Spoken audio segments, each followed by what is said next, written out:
Check. We are here. We are live. We are not ready.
Apparently, I can control the dashboard straight from my phone. Not that I want to.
Welcome to the Tea Party with Marty Abernathy, a show by an ultra-feminine, meek, shy, totally unopinionated trans woman that seeks to listen to both sides and does not make fun of TERFs. You've listened to the show, right?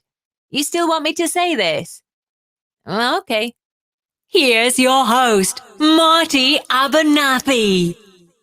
Well, I'm going with a new setup today, and I should look somewhat fresh today. I can play the keyboards back here too, because I slept all day. I found my favorite hat too. Oh my god.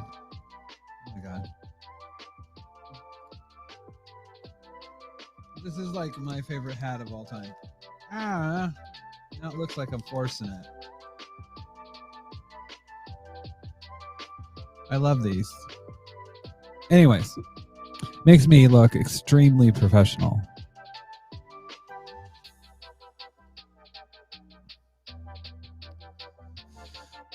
And I need to get some new books. I know it doesn't look all that awesome. The books that are on here, though,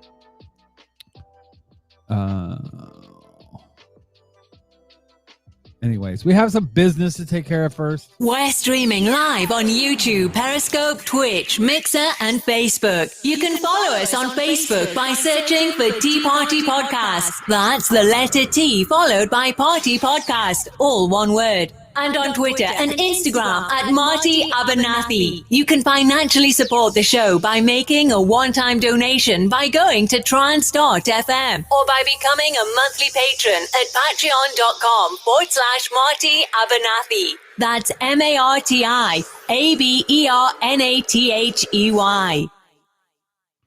Okay. So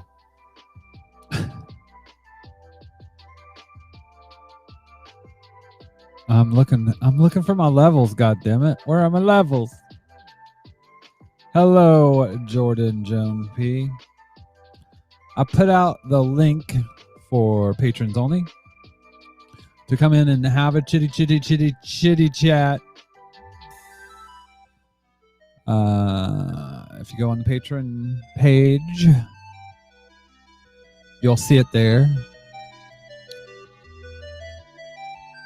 You are here, Jonathan, but did you check your Patreon patron page for a link, a secret link only you can have, which isn't very anarchist. Oh, there's Jonathan. Speak of the devil. Speak of the devil, and he shall show up. I never thought of you as Satan. Yeah, I'm not a fallen angel, am I? I don't know whether you're not fallen or not an angel. Oh, wait. Okay. Yes, I am hearing myself, but that's because I already had the Twitch stream and the YouTube stream up, so there was like 3 sites I had to like mute in order to like not hear myself. And everything is good so far. I'm not hearing an echo right now.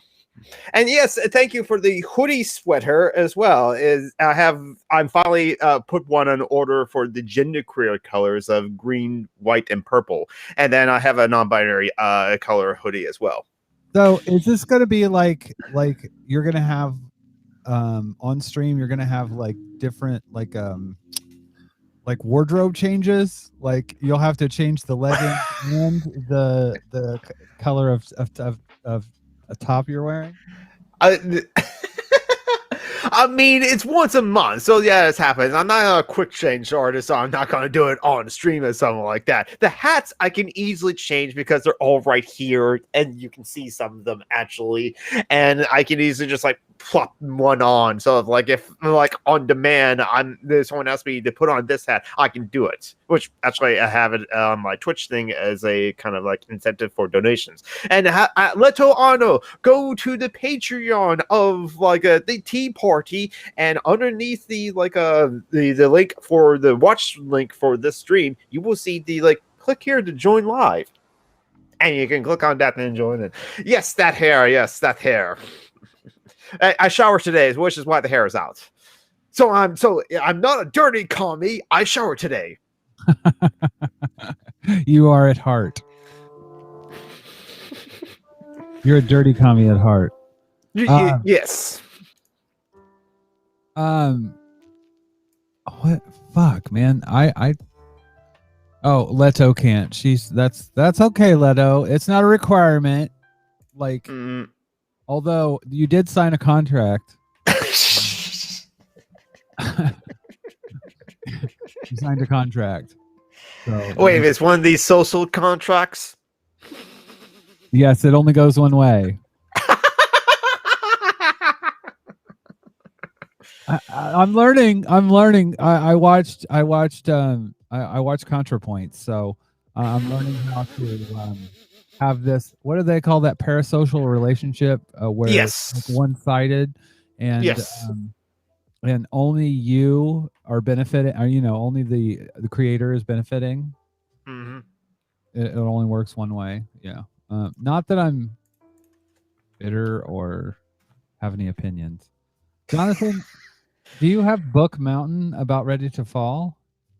It's been like that for like a while. I have worried about like if that book mountain is going to fall. A bunch of books that I have not read as well. Even though like I bought the 4-volume set of A History of Japan, which is also they're thick because they're comics. Actually, it's actually a graphic novel manga, but it's actually a history of Japan during that era. And yes, they could easily fall. And I worried when I turned on the light because right next to the door on the other side of this book mountain, I might actually finally topple it over as well. But yeah. So I think you need to lay off the books for a while and maybe sort out your internet. Yeah, exactly. Because you have a problem, my friend. I know. Little can't get over my mermaid-like look of my hair. Yeah, how did you make that happen? Did you? Okay, all I did today is I brushed it before I showered. I showered and used the shampoo, and then brushed it afterwards, and that's it. Now we're gonna start asking for hair tips from some random geek. But no, yeah. My great aunt was jealous of my hair, of how long it is, and how nice and wavy it is as well. Yes. Jordan Joan P in the chat says you can never have too many books. Yes, but like see, here's the problem I have with my books in the back here. First off, the ones that you can see, you can see a book by Boy George, and then right next to it is the history of World War II, I think. Basically, it's a book about Germany and it was called The Rise and Fall of the Third Reich. That's what it is. My stepdad, actually, that was his, and like the gender workbook by oh god, I forget her name. The gender workbook by blah blah blah blah blah. Anyways, I'm just going to throw out an author's name that might wrote it. Judith Butler. No, that would be the gender. Oh man, my brain is fried. She also wrote Gender Outlaw. Okay, I'm just going to look it up. I have the internet right now. So this is like probably when I read. Oh, it's Kate Bornstein. When I read her book, her workbook, gender workbook, I was like, holy shit! Because for a long time, I thought I was pretty and I do feel pretty binary, like in terms of my presentation, like inside, like how I feel about my own presentation, but I know other people don't feel that way. Yeah, which is why in the intro to the Tea Party, you are a binary trans woman in the body of a non-binary woman or something like that. Yeah. Yeah. Well, and that to me, that's kind of a joke. It's mainly that I know what my presentation is versus my internal sense of self, if that makes any sense. Yeah, that does. But I just wanted to remind people, Leto says, what do you think about Boy George's transphobic tweet about pronouns? So funny you should say that. He is so fuck cis people, to be honest. And that's a cis person saying that too. Yeah, and that's pretty much true. Here's the thing. Okay, I have a special place in my heart for Boy George. I'm not gonna lie, because he was probably the first person. And in fact, I went and saw Boy George, or I went and saw Culture Club 2 years ago in concert. I have never been starstruck in my entire life, ever. because I kind of see everybody's a person, blah blah blah blah blah.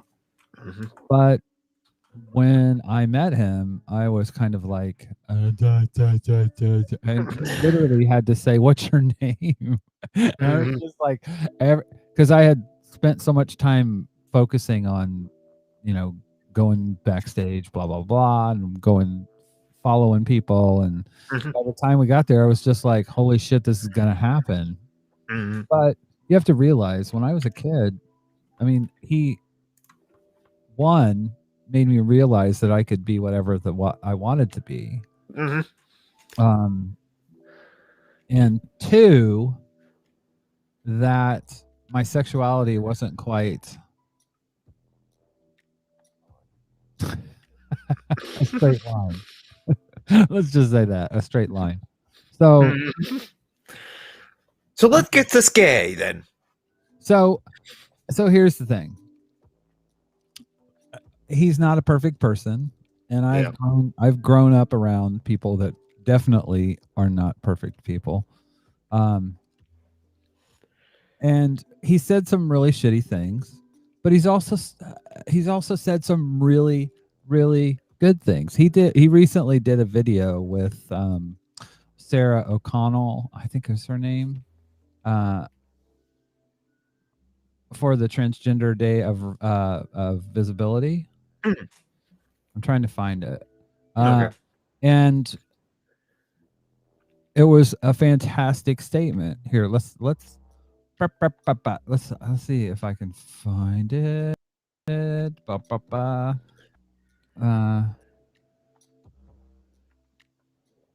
Is this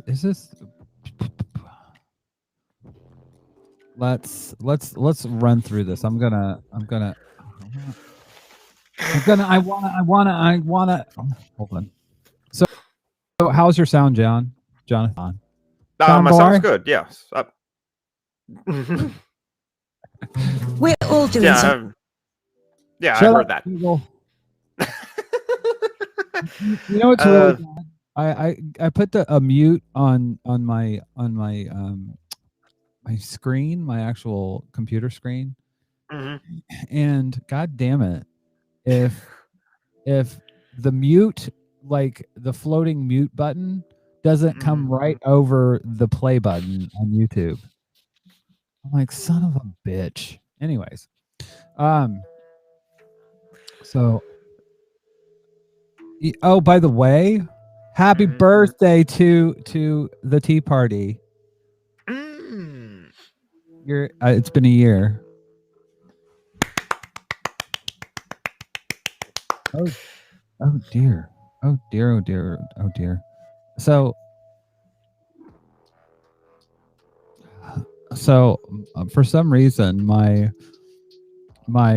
green screen, I'm gonna remove my picture because it again looks like I have a 3 o'clock. Well, it looks like I have a 5 o'clock shadow all over my body, which I really don't. I promise you. So we're just gonna click off that, and then we're going. You can blame it as a filter. It is the filter, but yeah. Okay. So this is the video I'm talking about. Mhm. Let's see if we can not play this Google ad here. Yeah, I see that about 15,000 times because that's what the local Google thing is. Mhm. Targeted advertisement. Yeah. All right. So Welcome back to the Sarah O'Connell Show. Before we get started, please give this video a quick thumbs up and subscribe to help support my channel. I've already done it. We can do the thumbs up. Trans Day of Visibility 2021. I've invited more of my amazing trans and non-binary friends around the world to share what being visible means to them. And then so anyways, you have a lot of cool people that this is one of my favorites. Andrea Billings. Show yourself, Billings. or I'm gonna come and punch your face in. Okay, I already like her already just for that. I don't even know the context, but just like if be willing to like punch someone in the face for something, I mean, it's like, and this is a video about trans invisibility, so I'm sure it's just like, show me a turf and I'll punch him in the face. Already, I like that person. Oh, I love her already. But so there are quite a few diverse voices on this page. I'm trying to see if this is the actual video with Boy George. Doesn't look like it. I'll see if I can find it. But essentially, he was really, really positive. Oh, here we go. Here we go. This is it. Oh, by the way, do you know what I do when things like that pop up for Google and the surveys and everything? I always click on the things that I don't like. I do the opposite. Just because that annoys the fuck out of me. All right. So Neil Gaiman, which I like. There's the guy that's a comedian that's got a trans kid. I forget his name. Colin Mockery. He was on Whose Line Is It Anyway? And actually, yesterday, Steve Jobs mentioned how he loves Whose Line Is It Anyway? And we watched the 90s Whose Line Is It Anyway? A lot. But then 20% of the time or 10% of the time, they'll be like, oh, homophobic joke. Oh, transphobic joke. And I think Colin Mockery, who's a trans daughter, Keelan Mockery, I think it'd be like, Colin Mockery wouldn't recognize that what he said then was transphobic, but he wouldn't make those jokes now as well. Yeah, well, and it's something that's always changing. I want to play this. This is the boy. Oh wait, God damn it! I am horrible at this. Why do I do this to myself? Existence that they can ever dream of. That to me is why I. Let's try this again. God fucking damn it. This is live. This is a live broadcast. Love your trans friends. Make a trans yes, friend. do. Be an ally. Yes, do. Thank you. I'm Boy George. Welcome to the Sarah O'Connell Show. I am Boy George, and I'm a trans ally, and never forget it. I want everyone to be happy, living the most authentic existence that they can ever dream of. That to me is why I sing, why I write, and, in a way, all these kind of wonderful things have been such an important part of my life, people that have just influenced me, blown my mind, educated me, turned me on to important things. As I say, we talked earlier about Taboo, and that was like such a surge of sort of creativity and memories about all these incredible people that have shaped and made me into the person I am. And, Sarah, you've become one of them, and that's a beautiful thing. You've taught me some really interesting things, in terms of making it such a personal thing. I think that is, obviously when people know you and they love you, they're much more understanding, right? Anyone that loves you is, unless they've got some kind of terrible fear inside of themselves, that they can't cope with that, which I find difficult to forgive. But I think, in my experience too, anyone that loves me has never really questioned who I am. And, as I say, my mum was like, oh, it wasn't a surprise. My mum used to call me theatrical, which was her way of saying I was gay.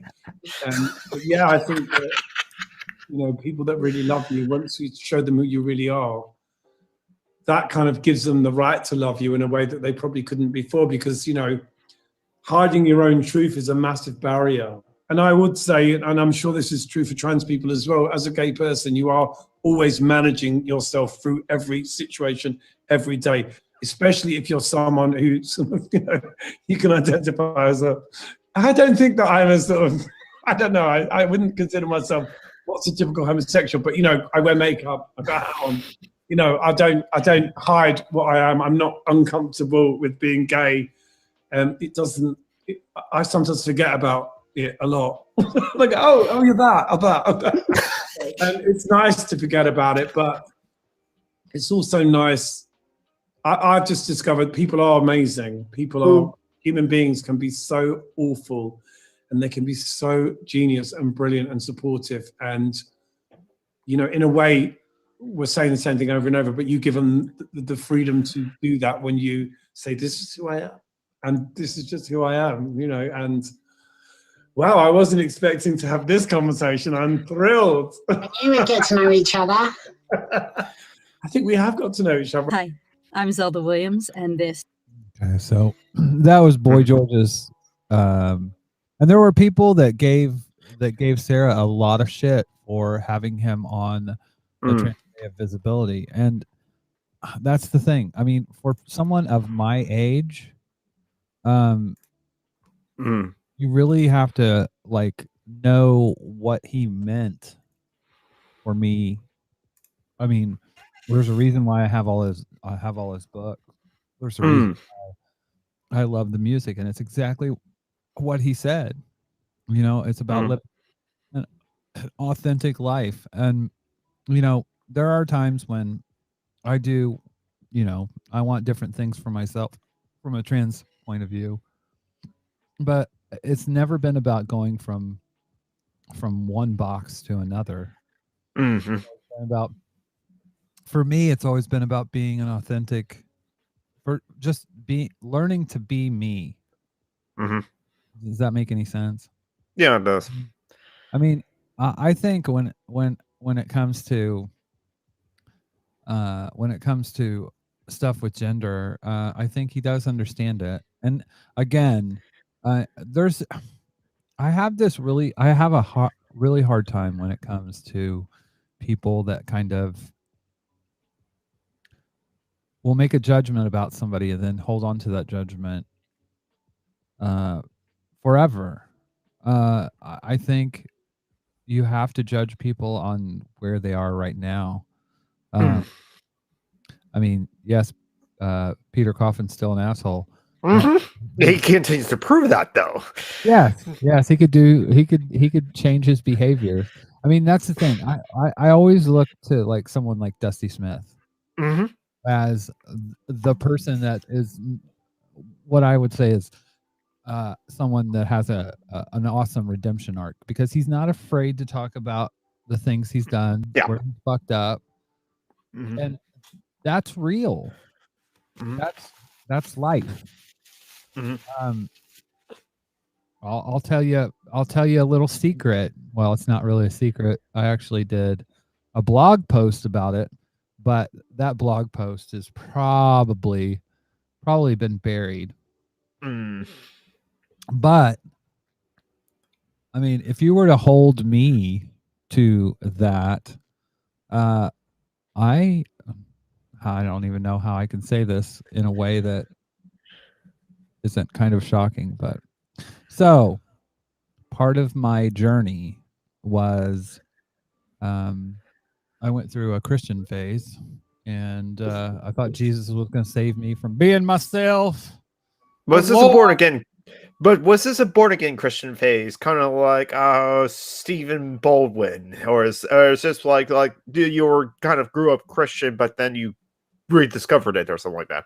I grew up Christian. I never really went away from it. I just kind of put it on hold, I guess. Yeah. Then when I kind of had this moment where I realized, because my ex-wife, it was when her and I got married. It's really strange, because when I was a kid, I liked stuff like Boy George and that kind of stuff, and it kind of opened me up a bit. But my ex, when I got away from all the negative impacts of that bitch, she did a lot of negative things, but she also allowed me to see in myself more than what, because my mom was, if you're talking about my mom or my ex, they're both kind of not nice people, but my ex allowed me to see a person in me that I'd never seen before, and it kind of awakened. Once she awakened that, there was no going back. So it made me kind of, it made me that realization. Then I started to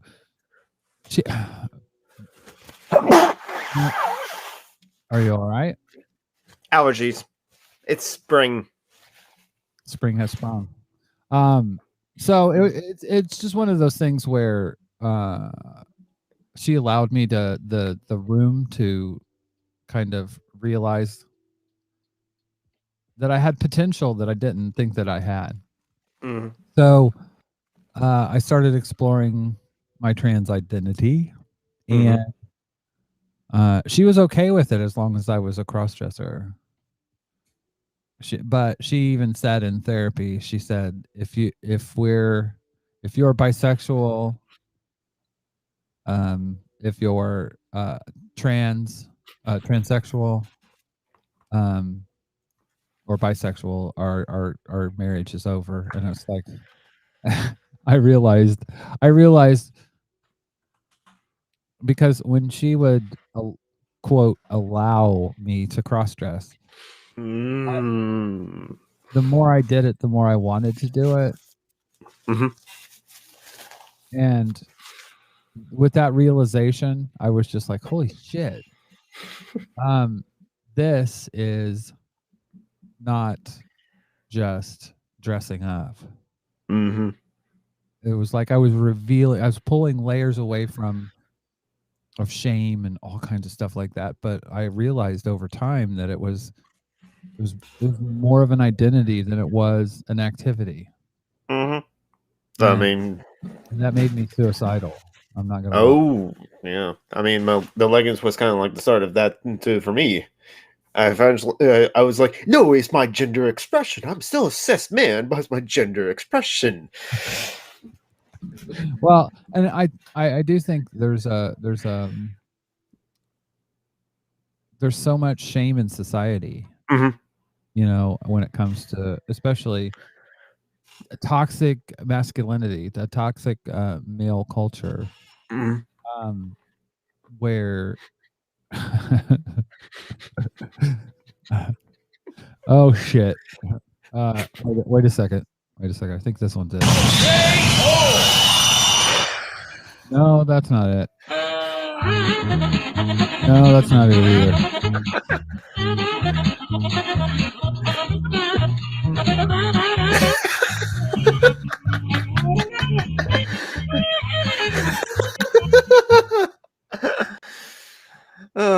I still have never seen Benny Hill. I only saw him in the that Italian Job movie though. This is what I should have this has got all my sounds on it. This is something that I need to figure out because I have so many fucking sounds that I have a fucking list.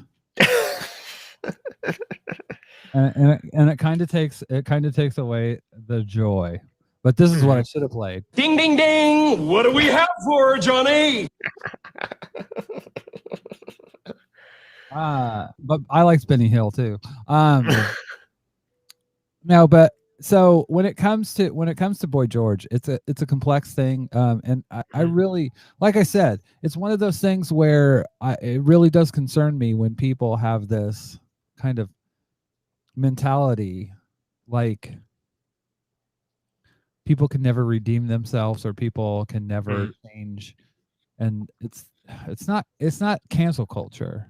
Yeah, I don't want to say that, but I it's funny because I see there's like shoe on head over here, yeah, which it's just empty bullshit, and then you have Dusty Smith over here, who actually performs his redemption. He doesn't just say I'm sorry. I was a different person then. Okay. Thank you. You know. So I tend to think that, and when it comes to Boy George, he's working his way, and he's been really positive too in terms of standing up for trans people. So I can understand why. He lives in a gender fluid kind of existence, and he always has.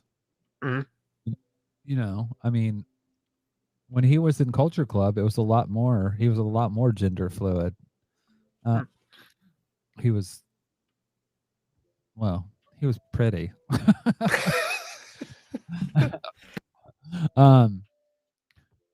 That didn't confuse me at all when I was a teen, but yeah.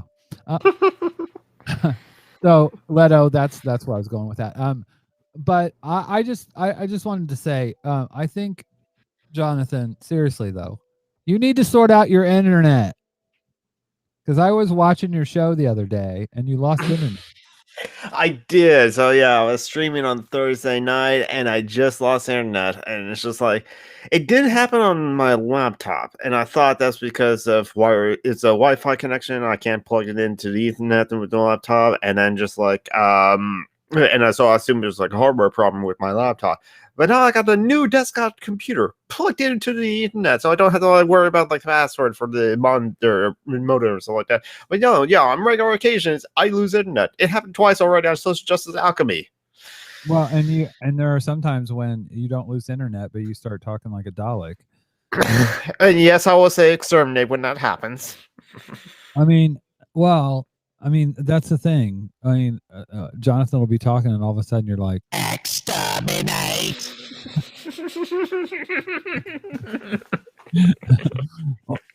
But you should really consider getting your own line. Probably, yeah. Because I think it's probably you have other people in your household that are using a lot of bandwidth, and it's just probably stretching it thin at times. But yeah, so yeah. I do. Well, I adore you too, Leto. I'm not sure where that came from, but thank you. It's definitely reciprocal. From across the channel. Although I can go to Dover and it'll say that I'm in France. So technically I've been to France, or my phone has.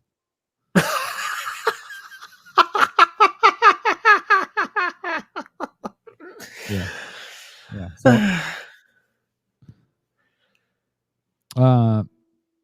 So I did have some clips that the clippy clips I wanted to play, Jonathan, just to kind of get your reaction to. Okay. This one, let's see. You'd think after a year I'd fucking get better at this, but no, I'm consistently average.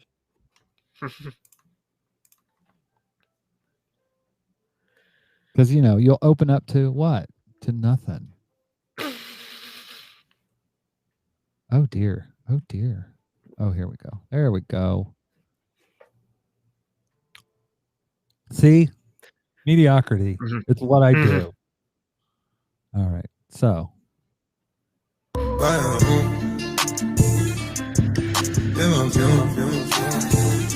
Oh, shit. So, yeah, right-wing conservatives are here to convince you that murder is an appropriate response to property damage, but property damage isn't an appropriate response to murder. Yeah, I mean, Eels Mong Shang was like posted something about like the Black Lives Matters protests in the summer. Vidim Newquist has said, it's not like that people's lives have like been in danger by police brutality and something like that. It's not like they're important as well. I think Eels Mong Shang responded to that saying, no, property matters more than people. Well, and here's the thing. Only black people, because check this shit out. Watch this. Okay. Look at this guy not get shot. Oh my god. Oh yeah. Look at all these tactics they're using. This dude is driving off, and they shot that little boy. Hell no. The cop is on there. So after this man refused to wear a mask in a store, after he assaulted an employee, he got in his truck, hit the officer with the hammer, and then sped off. He certainly did not get shot. This is a good point, too. I'm not begging for this white man to be killed, but either kill him and kill black people, or don't kill him and don't kill black people. And that's on period. I like that this statement brings out the point. Again, this is not about training. They know how to avoid violence, but they choose to use those skills with white people. What they gonna say about this dude in the white truck? He had a bad day. And that's the truth. He had a bad day. But isn't it interesting how like cops are really, really well trained when it comes to white people and not fucking killing them? So I would say that this is true here, but it's true to a point. Yeah. And I don't know why my green screen camera came back on, and now I look like I have 5 o'clock shadow. And you also look like you have like the black marks that athletes put on the football players, or no, American lemonade the players would put on there like below their eyes. Are you ready like for that. some football? You know what? I just realized one of the reasons why. Again, mediocre white person. It was a black screen filter, and since it didn't have any like green screen behind you to like bounce off of, it's just like, where's the green? Where's the green? Where's the green? It shows parts of your face to be the green. Yeah, so I'm a dumbass. Well, you're a patron of the Social Justice Alchemy. You've seen how professional we are. John Brockman just says, "Oh, by the way, we're live." Oh, thank you. Speaking of Social Justice Alchemy, you can find that where? On the Social Justice Alchemy YouTube channel, and you can find the podcast version of Social Justice Alchemy on any of your podcatching apps. We're also now on Stitcher, Spotify, and iHeartRadio. Yay! The same people that brought you shitty internet. This isn't iHeartRadio, a company that's owned by Comcast, I believe. I think it is, yeah, actually. Yeah, and you have Comcast, don't you? Yeah, it's like I think it's a monopoly in the Pacific Northwest, though. I haven't like looked into like fiber internet and something like that, or how much that costs. But yeah, it's like for broadband, it's just like Compact's the only option, I think. So, yeah. Well, I think probably what you need to do is get your own line, so that like a second line, so that basically you're only using your, because I don't have a super fast it's a fiber connection, but I've tested my connection and it's not fast. Not really. So I think that would solve your problem, because I do want to watch your live streams when you're being a communist in video games. Yes. What was that video game you were playing? Stardew Valley. It's actually a 5-year-old video game or something like that. Like came out, or I could just sell my brothers. Yes. No. No, that's that. Leto, you are wrong. That is horrible. How dare you do that? He should only just sell one brother. And I think we know which one that is. Okay. So last night we were watching like Young Justice, and like a line dialogue of like one of the characters said, "I am here," and then my younger brother responded, "Are you queer?" To which I said, "Well, I am." But that was it. There was nothing else said afterwards, but I just like said it like that. He oh god. No. He doesn't need to be rented out. I mean, I don't think that there's anybody that would want to rent out something so toxic or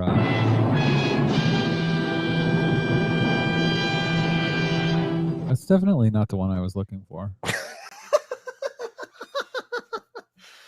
I was actually looking for this. Yeah, not gonna rent that one out for that, but yeah, and you're probably not gonna get very much, so that's Well, yeah, I don't know what's the going rate for, like I said, that white dude. Toxic, mediocre white dude. There's Mhm. a dozen. Yep. So yeah. Oh, definitely. Correct. That's plankton, by the way. Hmm. You don't know your SpongeBob? No, I still have not watched any SpongeBob. What? I know. You have not watched SpongeBob. Why? I just haven't seen it. Okay. All right. So, Jonathan, I Yep. figured it was going to be you and me. So I have some videos that are more. I wanted to see what you thought about this. Okay. This is definitely not going to fit into a minute, but I'm going to try to be as concise as possible. The main reason I like debate bro culture is because it takes something that's meant to be humanizing and liberating dialogue into something that is used as a tool of domination debate. As leftists, our goal ought to be the liberation of all oppressed people, not dunking on one another. And that not only requires conversations to best understand each other's experiences, it requires your leftism coming from a place of profound love and a commitment to the oppressed. Debate bro culture does nothing to address these things and is highly counterproductive because you're trying to use these leftist ideas or political ideas and turn them into a way to dominate another person. Vosh! Yeah. You still with me, John? Oh, Jonathan. I'm here, right? There we go. Okay. You are. Were you seeing that I was playing? I think I heard all of that and saw that on the stream itself. Yeah. And win a debate when there are much more productive things to be doing, such as conversations, reflection, praxis, action. Basically, read this book, Pedagogy of the Oppressed, Paulo Freire. It talks about this in chapter 3. Okay. Okay, I did read that book actually. I did read that Pedagogy of the Oppressed. Yeah. So what do you think of that point? I mean, I tend to think that that's right on the money as far as debate bro culture. It doesn't. That's why I was like, Vosh. People are like, oh, but Vosh brought a million. Oh, not a million, but let's pretend it is 1 million people to progressivism. Okay, so what does that do in reality? What is the what how does even if the it's kind of like if there is a tree in the woods and nobody hears the sound, is it making a sound? If those leftists aren't being leftists, then are they really leftists?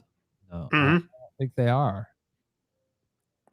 Plus, also, this is something I saw someone Captain Andy comment on social media. It's just like leftism as a thing is actually not its own philosophy, as it were. It's just more of like a broad term to apply to different actual political theories and philosophies. Socialism, communism, anarchism, as well. Those are leftisms, and so to be a leftist is be one of those other things, as were. So leftism as a philosophy or an ideology is not really a thing. If you say I'm a leftist, you have to clarify: are you anti-capitalist? Are you a socialist? Are you a Leninist or Marxist? What are you?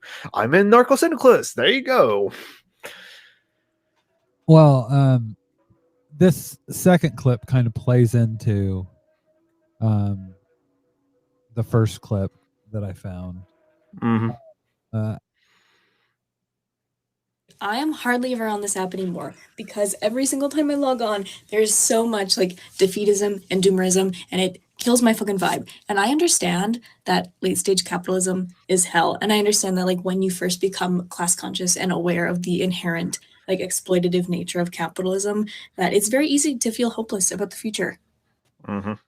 But if you don't believe that a revolution is possible, then a revolution is not possible. Angela Davis said we have to believe that it is possible to radically transform the world, and we have to do it all the time. Being an optimist is revolutionary, and it's easier said than done. It's called revolutionary struggle for a reason, but we're going to be struggling no matter what, right? We're either going to be struggling to end capitalism before capitalism ends us, or we're going to be struggling because capitalism is ending us. So next time you feel hopeless about the future, just remember that capitalism wants you to feel hopeless, and that optimism is revolutionary. Yep, I sometimes get it from like when I try to talk about I want to change the world, I want to change the world. It's like, yeah, that's likely not going to happen. And sometimes I even fight back. It's like, well, thanks for believing that like we can change the world for the better. That's attitude is really going to bring us forward. We're not going to get there by thinking that even though it's like not with that attitude, almost like a new age kind of thing. You kind of do have to believe that you can change the world in order to progress, as that person said, quoting Angela Davis. Yeah. Hey, Jonathan. Yes. Can you do me a big one? Mm-hmm. Can you hold the fort for a minute? I'm going to do a BRB. Okay, yes, I can do that. Hello, everyone, and how's everyone doing? Let's see. Hey, George on Peace in the chat. Yeah, I had like a coworker that was being homophobic by saying that the guy over there is gay, and I said like, we have something in common, and then he's like, what?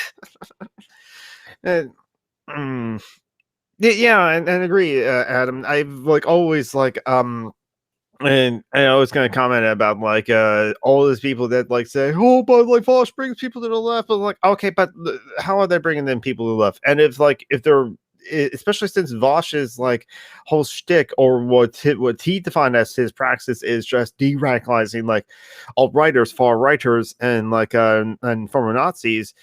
Okay, but there be problems if like those former edgelord shitheads are still have their edgelordiness or shitheadiness. That's is like you said, going to alienate marginalized people from this movement, as it were. Because if we allowed transphobic jokes, if we allowed racist jokes, or even questions like the JQ to be on the debate table, as it were. Oh yeah, we're just going to lose allies and lose the people that are most vulnerable to late stage capitalism and who need our help the most. Exactly. Yeah. Thank you, Jonathan. No problem. You knew I can like ramble on for like 5 minutes or so that you can like take care of something, right? That was not fun. So, right now I'm having problems with my gastric band, and all of a sudden I just got this wave of nausea, and I was just like, oh God, what do I do? So yeah, I had to go take care of that. But I did hear what you were saying. You know, when it comes to people like Vosh, if they aren't changing people's actions, then who fucking cares? You know, that was probably the biggest realization I had with UKIP and oh God, what's his name? Carl. Sorry, Conflict God. Yeah. Because like literally he has a million or so audience, and he lives off those people. He lives off that toxicity. And that is something that's something that I've realized. I've got I'll be honest with you, I've got kind of an addiction. I have an addiction to right-wing tweets. Specifically like people like Laura Loomer, and I have a Parler account just so I can get these tweets, and they are delusional. Leto, this isn't social justice alchemy. But we mentioned Carl gone, and so someone threw fish at that fash. I am developing. I am working on a game that I want to play, and it's literally, it's literally I'm gonna take words from a turf and words from a Christian, and you have to you have to decipher if it was a turf or a Christian. Oh my god, that's so hard because Kevin Logan has a similar game that he only like did once or often. Is it a internet edgelord or Ted Kaczynski? It was difficult at times. Yes, I have a Parlor account. Just here's the thing. Like It's like she smokes but doesn't inhale. Exactly. Well, the stuff that you see on this, I mean, it is otherworldly. It really is. It is otherworldly. Like she had for some reason it's not working. That's not a bad thing. I mean, the Parlor's not working. But like, let me see if there's any because usually they pop up on my notifications, but I don't see any recent ones. Maybe Parlor's down. That wouldn't be a bad thing. Yeah, exactly. But they are so lost in the sauce. Basically, Laura Loomer posted something about how America is now looked at as weak and as ineffectual by the rest of the world, and that is just not. It's factually incorrect. And oddly enough, I think she may have blocked. Wait, did you interact with her on Parlor, or does she just like automatically just block like people with certain pronouns or something like that? Well, here's the thing. I think Laura Loomer was the one that like handcuffed herself in front of like the office at Twitter. Well, let's rephrase that. Yes, Parlor is down. We're having problems finding that site. Parlor is down. Wow. All right then.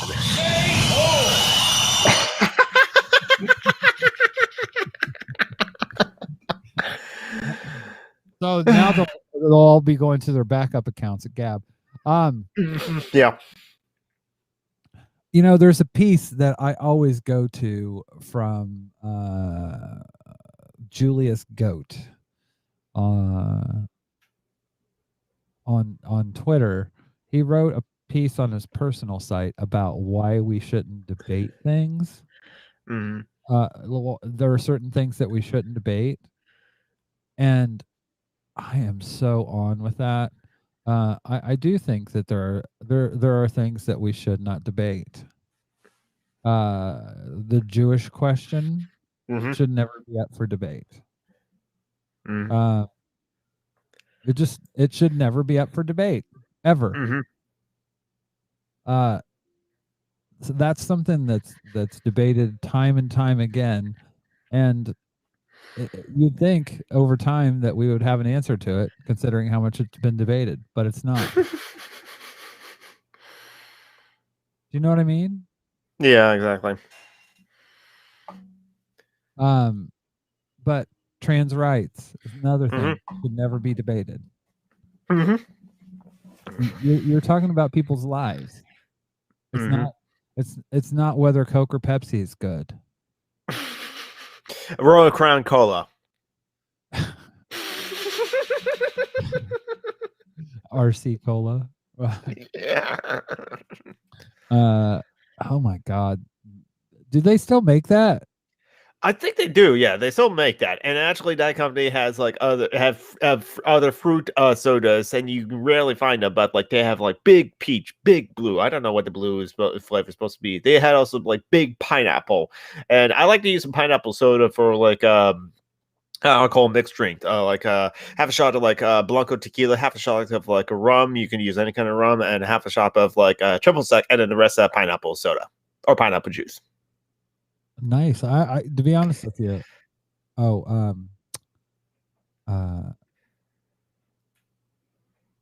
I just got lost in alcohol. I'll be honest with you. This is my teacup, but it doesn't have tea in it tonight. And it's not Long Island iced tea either. No, it's more a mixture of Sprite. In the UK, they call it squash. Oh, You know what squash is? no. Squash is a concentrated juice, like fruit. And basically, you buy it in bottles that are like probably about yay big. Okay. Yeah. And you mix it with water, so it just basically flavors your water. So I took that and Sprite and some gin. So I love gin actually. Yeah, and we have some of the best gin here. Adam, a rainstopper in the chat says, "Fuck that bougie shit. You take 6 ounces of really strong coffee and 6 ounces of Everclear." Oh my! I do have Everclear, but I actually do not like to taste the coffee. We used to call back in my youth, when we had parties where people would like vomit on the front, in front of our apartment, the common area in front of our apartment. There was at least 2 or 3 people puking. We had a drink called Purple Jesus, and because you saw God when you drank it. It was basically purple Kool-Aid and Everclear. Oh god, yeah. With that Kool-Aid, it'll be. You have to really pay attention to yourself to know how much Everclear you're drinking. Because you're not supposed to. You're not supposed to like taste like to taste. Yeah. Oh, you're not supposed to like to taste the coffee. I see. Okay, but that's why I have energy drinks. This one is the Mountain Dew Rise. This one is the Berry Blitz. That's the word. Apparently, they're no longer making amp. Now it's just like Mountain Dew Rise. I love Mountain Dew. Was that a commercial? Yes, unofficially. We're not. The Tea Party is not sponsored by Mountain Dew Rise, and I just happen to like this. You hold your nose down, and the rest of the night is a fucking blur. See, the thing is, Adam, I want to remember my nights. Actually, with the drinking I had done, I've remember all my nights, and B, also, I have never gotten a hangover. Or if I did, it's like a slight headache the next day or something like that.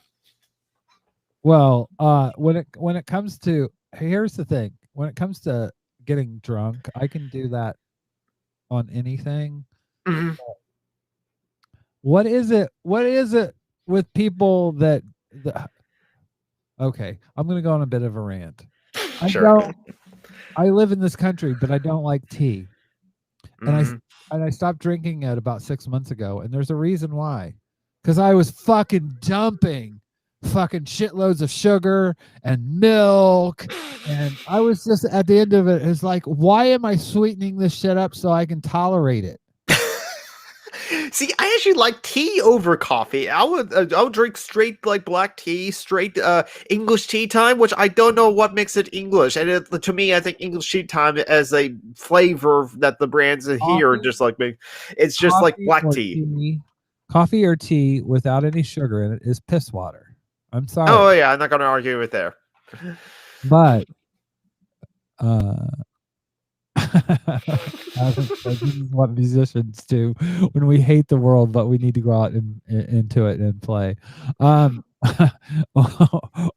Well, it sounds like more like you hate yourself. But that's neither here nor there. That is the basis for basically all good music. By the way, Jonathan, can you do me a favor? Yes. Can you name for me 10 songs that don't have toxic lyrics in them? Lovely Bunch of Coconuts. This is the song that never ends. The ABCs. Blah blah backsheet. Had a little lamb. The skies of green, clouds of white. Or let's see. Lollipop. Let's see. Oh, Around the World. One More Time. I have to think about Face to Face as well, but it's just like Let's see. A weapon of choice. No, wait. No, I guess weapon of choice is like, No, I have to think about. Okay, let's put. What song is that? Weapon of choice. Who sings Flatboy Slim. That's where in the music video Christopher Walken is dancing. Weapon of So choice. now, yeah. So it's like, oh no, wait, I had to think about that. No, let's put that off to the side or something like that. It's like someone can probably dig into it and look at it and look and see. I think there's some toxic elements in it. So yeah, that's an interesting challenge. Yeah. Don't be shocked by the tone of my voice. Check out my new weapon of choice. Don't be shocked by the tone of my voice. Check out my weapon of choice. You can blow on this or you can blow on that. This is problematic. I was trying to think of like, okay, songs that don't have much lyrics, but like have like definitely have lyrics. That will be the ones that like probably won't be that like nuts. Toxic lyrics. I guess Technologic by Daft Punk too, even though they broke up. Yeah. The reason why I asked this question, I think it's a hard one. Is because most music is fucking toxic. If you look at like the stuff that I liked when I was younger, like Every Breath You Take, that is the fucking song. Every Adele song is creepy as fuck. They're revenge. Some of them are revenge songs, honestly. I came by your house. We broke up 2 years ago. Why won't you love me? Is basically every song. And I'm just like, yeah. I mean, you've got a fantastic voice, but your songs, seriously, get help. But I mean, you can go through. I mean, you know what? Being this person that I am, it has kind of ruined music for me. Because now I listen to the lyrics and I'm just like, oh God, this is such. I mean, you listen to any fucking Red Hot Chili Peppers song. I fucking love Red Hot Chili Peppers, the music. But when you start reading the lyrics, you're like, what the fuck? There's a guy that actually wrote a book about like great songs, but like terrible lyrics or terrible lyrics in songs, and titled "More Than Words." What's that? More Than Words, off of that song from like the 70s or something like that, or the 80s. More Than Words. Oh, I'm sorry, Leto. I've been singing now, but just like. I don't remember the rest of the lyrics or something like that, but like, yeah, it's kind of like a love song that had the title "More Than Words," and just like, this is not a good poem. What's this? What was this? You mean from the band Extreme?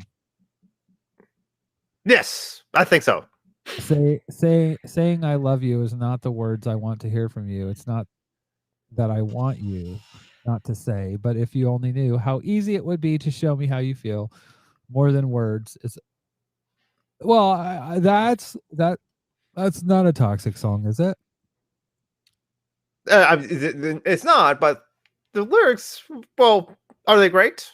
That was my point. As the word, but just like with Red Hot Chili Peppers, what's with these lyrics? Well, no. Okay. We'll say Under the Bridge. So, okay. So, I'm trying to find the lyrics for it. There it is. So, for them, it's not a matter of it being toxic. Sometimes it is toxic, but sometimes I feel like I don't have a partner. Sometimes I feel like my only friend. It's the city I live in, the city of angels. Lonely as I am, together we cry. What the fuck does that mean? I get that you're lonely. I get that the city feels lonely for you, but how does the city cry? No, you're not crying. I drive on her streets because she's my companion. I walk through her hills because she knows who I am. What? I walk through her hill. Is that like a sexual connotation? I walk through her hills because she knows who I am. Are you fucking the ground? Are you having a loving relationship with the hills? I don't know. She kisses me windy I never worry. Now that is a lie. Marlon over on Facebook said, "Summer Breeze, fuck that song. I'll sing it though." Now typo negative. They did an interesting cover of Summer Breeze in a very typo negative way. Under the bridge downtown is where I drew some blood. Under the bridge downtown, I could not get enough. Under the bridge downtown, forget about my love. Under the bridge downtown, I gave my life away. I think Anthony Kiedis was like, actually, that was a poem that he wrote. That the producer is that the famous producer that like does a lot of like this stuff. He like kind of like found the Hurt song by Nine Inch Nails and said, "Hey, Johnny Cash, maybe you should sing this." As well, he saw that poem and said, "Hey, how about we put this to music?" And so I think it was a personal poem from Anthony Kiedis. I think what Anna Marie Stumpf was saying is about like heroin addiction as well. So it's like, yeah. So the lyrics can be like its own thing, but it's like I think there was at least some artist intention in there. And the artist, the Walrus, as I mentioned in the chat, because of the Beatles, is from Alice in Wonderland. Oh, okay. I was just mentioning how like some of the songs provided by the Beatles are very strange. I mean, they did number 9 too, or Revolution number 9. There's one song where the Beatles is talking about running and killing someone.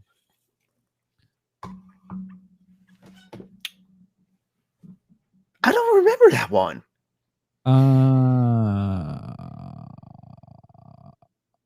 Unquestionably the 50. No, it's a song about. It's kind of like Every Breath You Take. I'm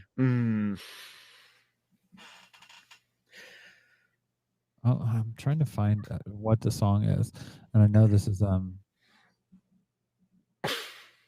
This is great quality, like live streaming broadcasting right now. No shit. Watch or not even watch me. But yeah, I mean, they're like every. I actually have a playlist on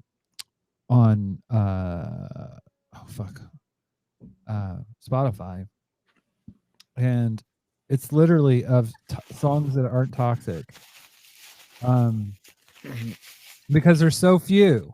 I'm just and I don't want to play them. Copyright DMC, yeah. Yeah, I'll get a fucking copyright strike. And by the way, never use Spotify to play your music, even when you're playing. Like I was playing Harris Heller, right? And they started putting in songs from other people, and I got a fucking copyright strike. And I think it's gonna stick. Not good. But yeah, I do have a playlist called "Songs That White People Get Turned To." but it's not wrong. Bohemian Rhapsody, "Don't Stop Believing" from Journey, "Come On Eileen," Dexy's Midnight Runners, "Sweet Caroline," Neil Diamond, Leonard Skinner, "Sweet Home Alabama." By the way, "Sweet Home Alabama." Okay, there's a song. The song itself is one of the most brilliant songs as far as hook, as far as that kind of thing. But the song itself is a piece of fucking human debris. Sweet Home Alabama. The lyrics, so let's pick those apart a little bit. It's the dumbest fucking song. Well, I heard Mr. Neil sung about her. If have you ever heard the song "Southern Man"? Southern Man. No, I haven't actually. Yeah, it's. I heard old Neil put her down. Well, I hope Neil Young will remember a Southern man don't need him around anyhow. Who fucking? Oh God, a Southern. We down here. We don't need your trans rights. Yeah, yeah. Where have I heard that before? And In Birmingham, they love the governor. Boo, boo, boo. Now we all did what we could do. What does that mean? They're talking about George Wallace. Like, literally, this in verse 3. This is literally a song about fucking white supremacy and upholding white supremacy and white supremacist schooling. Mm-hmm. Keeping whites only schools. That's literally what the song is fucking supporting. Because, and the governor that they're talking about, George Wallace, actually recanted his positions later in life, especially after he got shot and was put in a wheelchair. He had a rethink about how he thought about those things. And then this says, now we all did what we could do. Now, Watergate does not bother me. Does your conscience bother you? Tell the truth. What does that even mean? Like, most people that are on the left didn't vote for fucking Richard Nixon.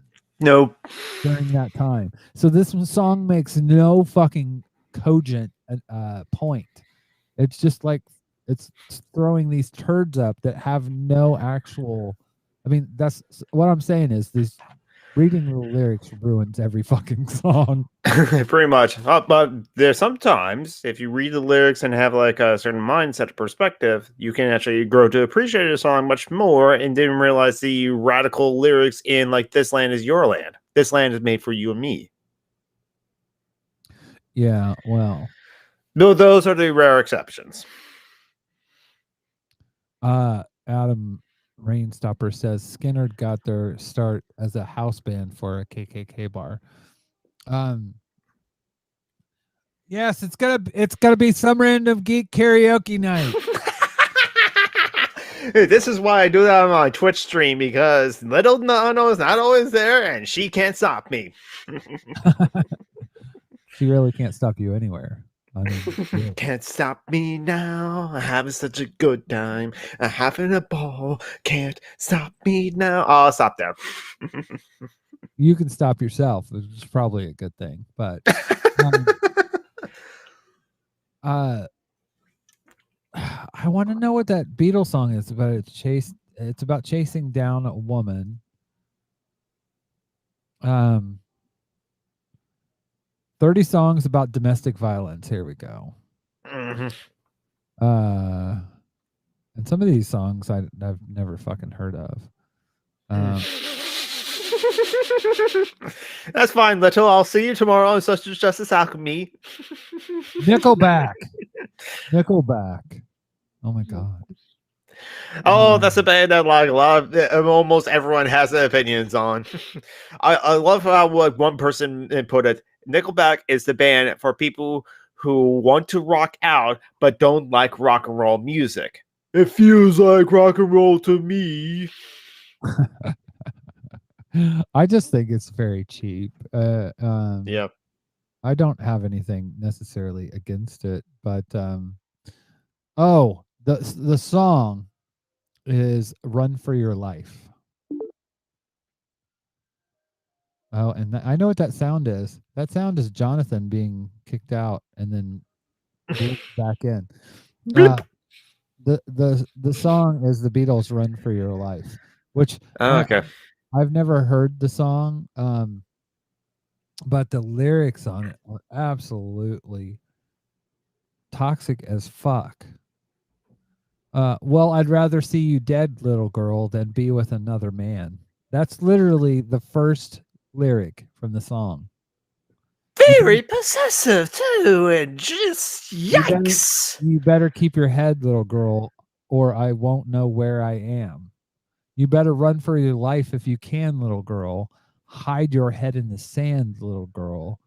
Catch you with another man. That's the end. Ah, little girl. No wonder fucking John Lennon was a white beater. Yeah. Yeah. Christ. Well, you know that I'm a wicked guy and I was born with a jealous mind. I can't spend my whole life trying just to make you toe the line. You better run for your life if you can, little girl. Hide your head in the sand, little girl. Oh my God. I mean, that's the song. Yeah. So gross. Very gross. Yikes. In this site that I'm looking at, it's AV Club. It says the most menacing song in the Fab Four's catalog, "Run for Your Life," is a 2-minute string of threats to a girlfriend that closes the 1965 Rubber Soul. The song was written by John Lennon, who, and surprise, surprise, who took the first line, "I'd rather see you dead, little girl, than to be with another man," from an Elvis Presley song, "Baby, Let's Play House." Lennon twisted the original song's theme of desire into jealousy. The narrator refers to himself as a wicked guy in the jealous mind. Years later, Lennon admitted to Rolling Stone that he never liked the song, that George Harrison was apparently fond of it. He fucking wrote the song. He didn't like it, though. And the John Lennon borrowing something from Elvis Presley, both Beatles and Elvis Presley stealing black people's music and turning it into rock and roll. Yeah, or borrowing. That's definitely the case. Mhm. There was a show that Ira Glass from This American Life did on that, and where they just picked apart like Elvis's pretty much Elvis's catalog. Mm.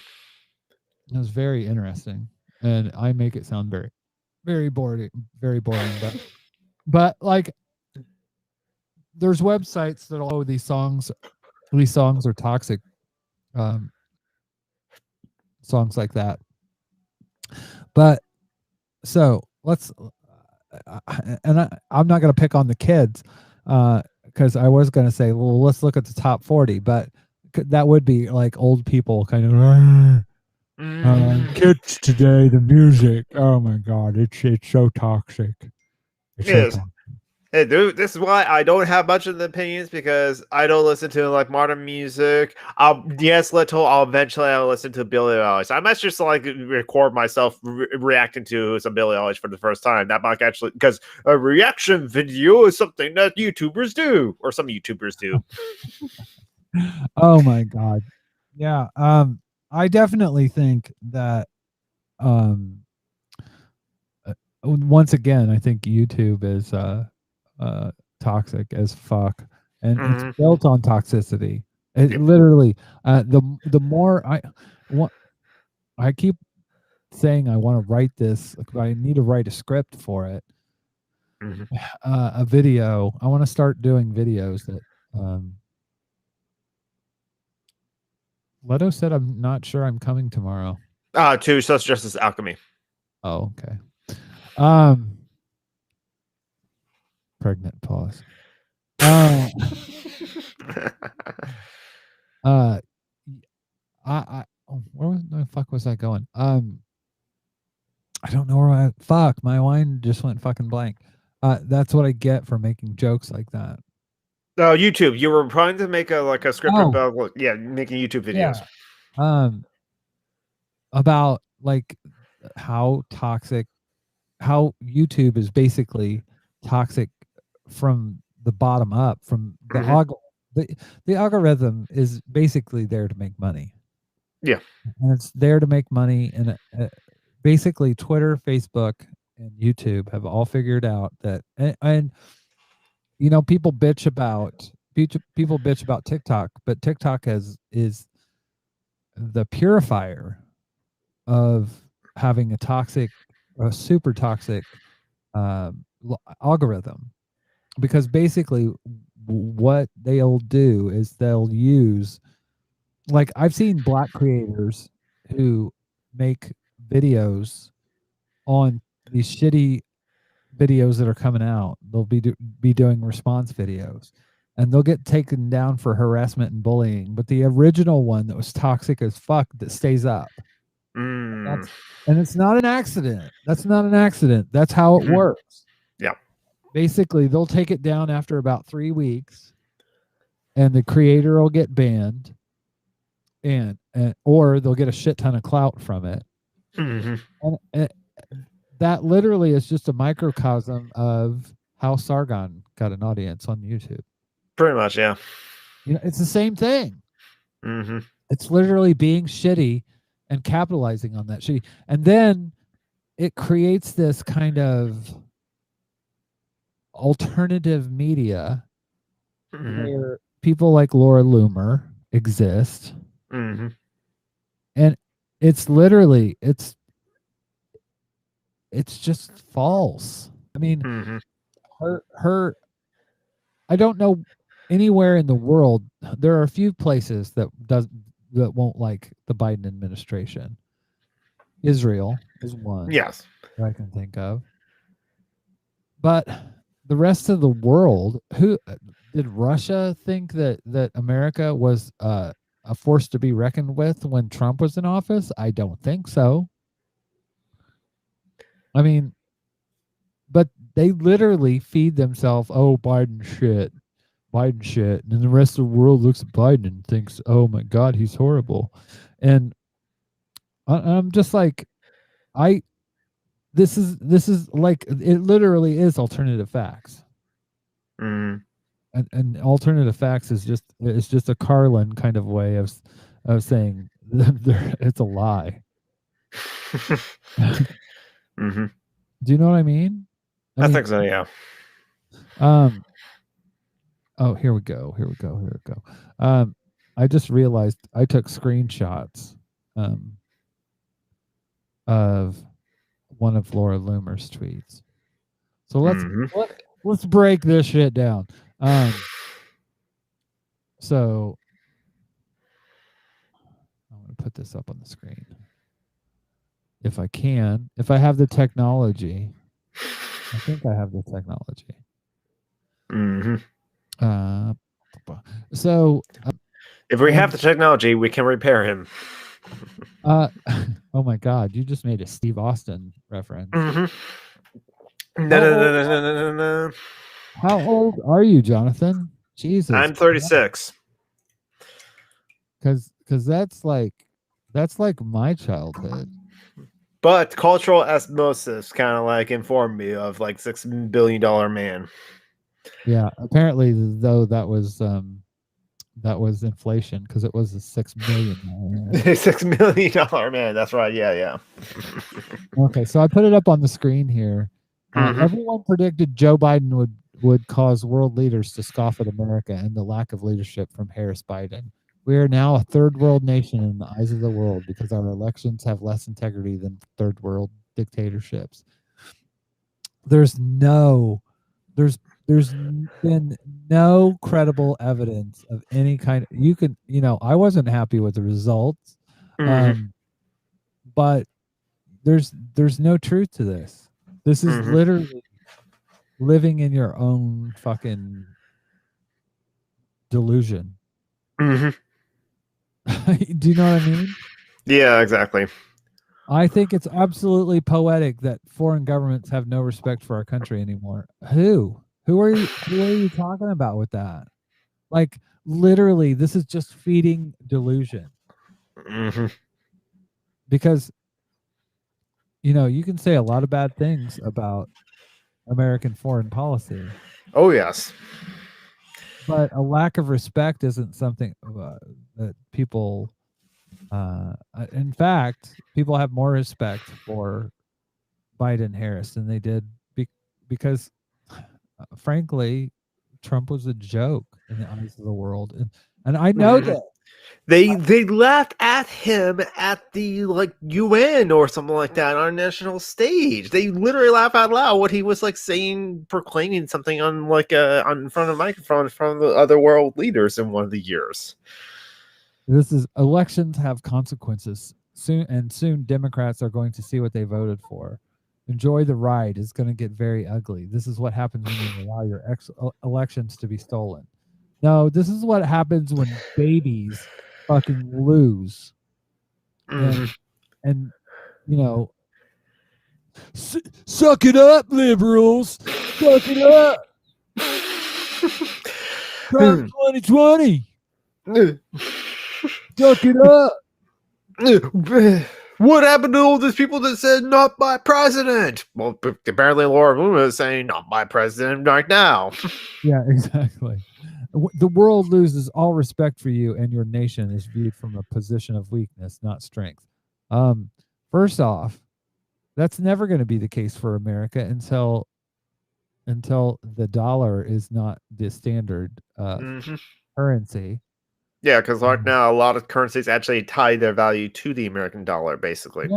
Yeah. I mean, so that's just. I mean, it's basically the funny thing about Laura Loomer is when she makes statements like this, they're just objectively false.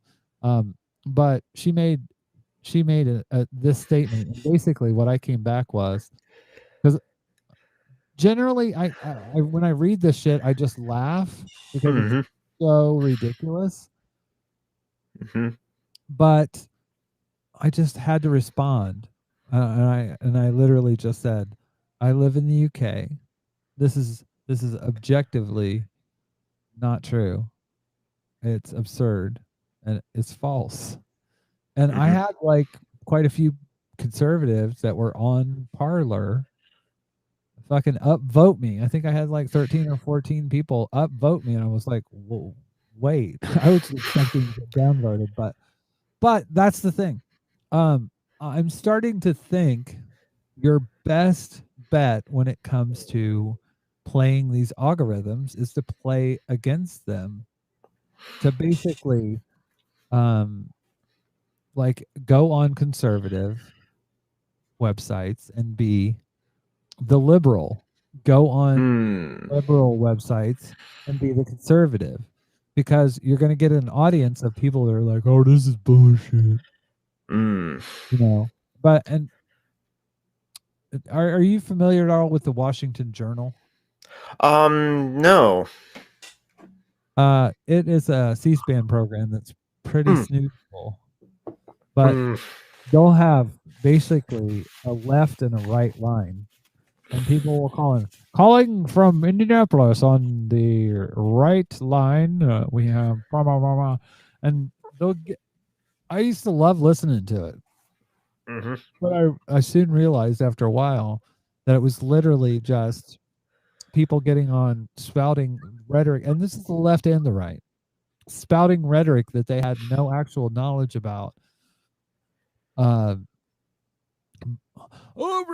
Trump's got a P tape, blah blah blah blah blah, you know, and things that just are objectively not true. Without, I shouldn't even say it that way. There's been no proof. He was in office for 4 years, and people talked about that P tape, and it never came to fruition. No one ever showed proof of it. But it's kind of, and now you have Biden threatening Russia because of Russian interference in the elections. I have to fucking laugh at that. Tell me, like how can you look at that and not just fucking laugh? Because Boris Yeltsin was in office because of Bill Clinton. And the Clinton administration, the U.S. administration, had their fingers in Russian elections. Yep. And this is what America does around the world. I saw one of my friends posted something about Iran making nukes, and you know what? Here's something real. I'm for Iran having a nuclear bomb. Yeah. You know why? Because America has one. Yeah, exactly. And what one country has used a nuclear bomb? America, Hiroshima and Nagasaki. Hiroshima and Nagasaki. Yep. They're the only country to actually ever use a fucking nuke. So how in the fuck can you say? And honestly, I understand why countries and people sit there and say, "Oh, they just want to kill people around the world and bring jihad." And no, Well, America wants to spread democracy around the world because freedom is the only way. Yeah, America, fuck yeah. well, Jonathan. Mm-hmm.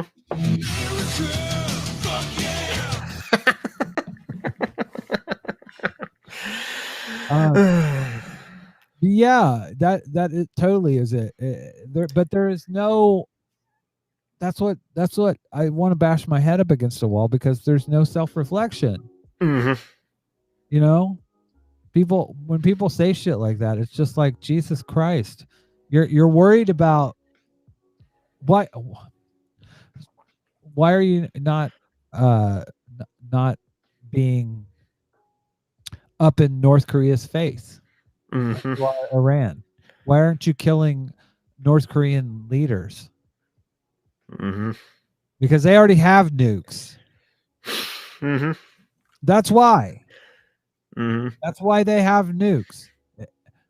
Basically, when you become a nuclear, when you become a country that has ownership of a nuke, you do not get invaded. You do not get manipulated. You do not any of that shit.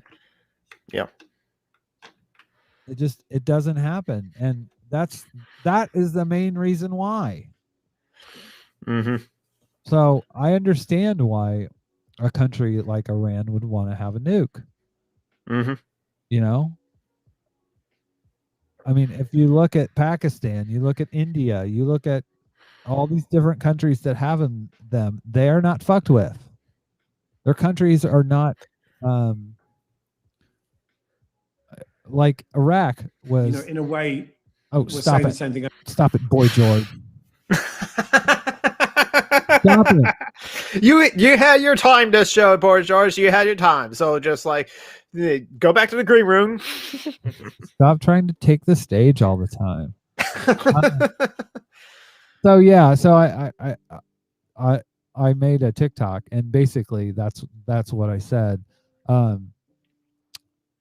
If I honestly think that no one should have nukes, personally. Mm-hmm. In fact, Not this old song again. Hold on. Yeah, I mean, to bring back to like coming round these sites. Hold on. This hold on. ain't eating your shirt, big man. Further, TikTok is auto playing. Iran vows to enrich uranium to the highest. Hold on. It's kind of like our early conversations that that man that didn't get killed by the cops because he's a white man, despite all he did. The person saying, I'm not saying that the white person should be killed by the cops, but if cops are going to kill black people, how come they didn't kill that white person that clearly was like resisting arrest and like causing property damage as well? If we're going to have nukes, I think Iran should have nukes as well. Yeah, I agree with your point there. This is the video that I made. Okay. Question: who is the only country to use nuclear weapon? Not once, but twice. What country has constantly been trying to overthrow the democratically elected government in Iran? Why do countries like India, North Korea, Pakistan, and Israel have nukes? It's for reasons of stability. Countries that have nukes don't get overthrown.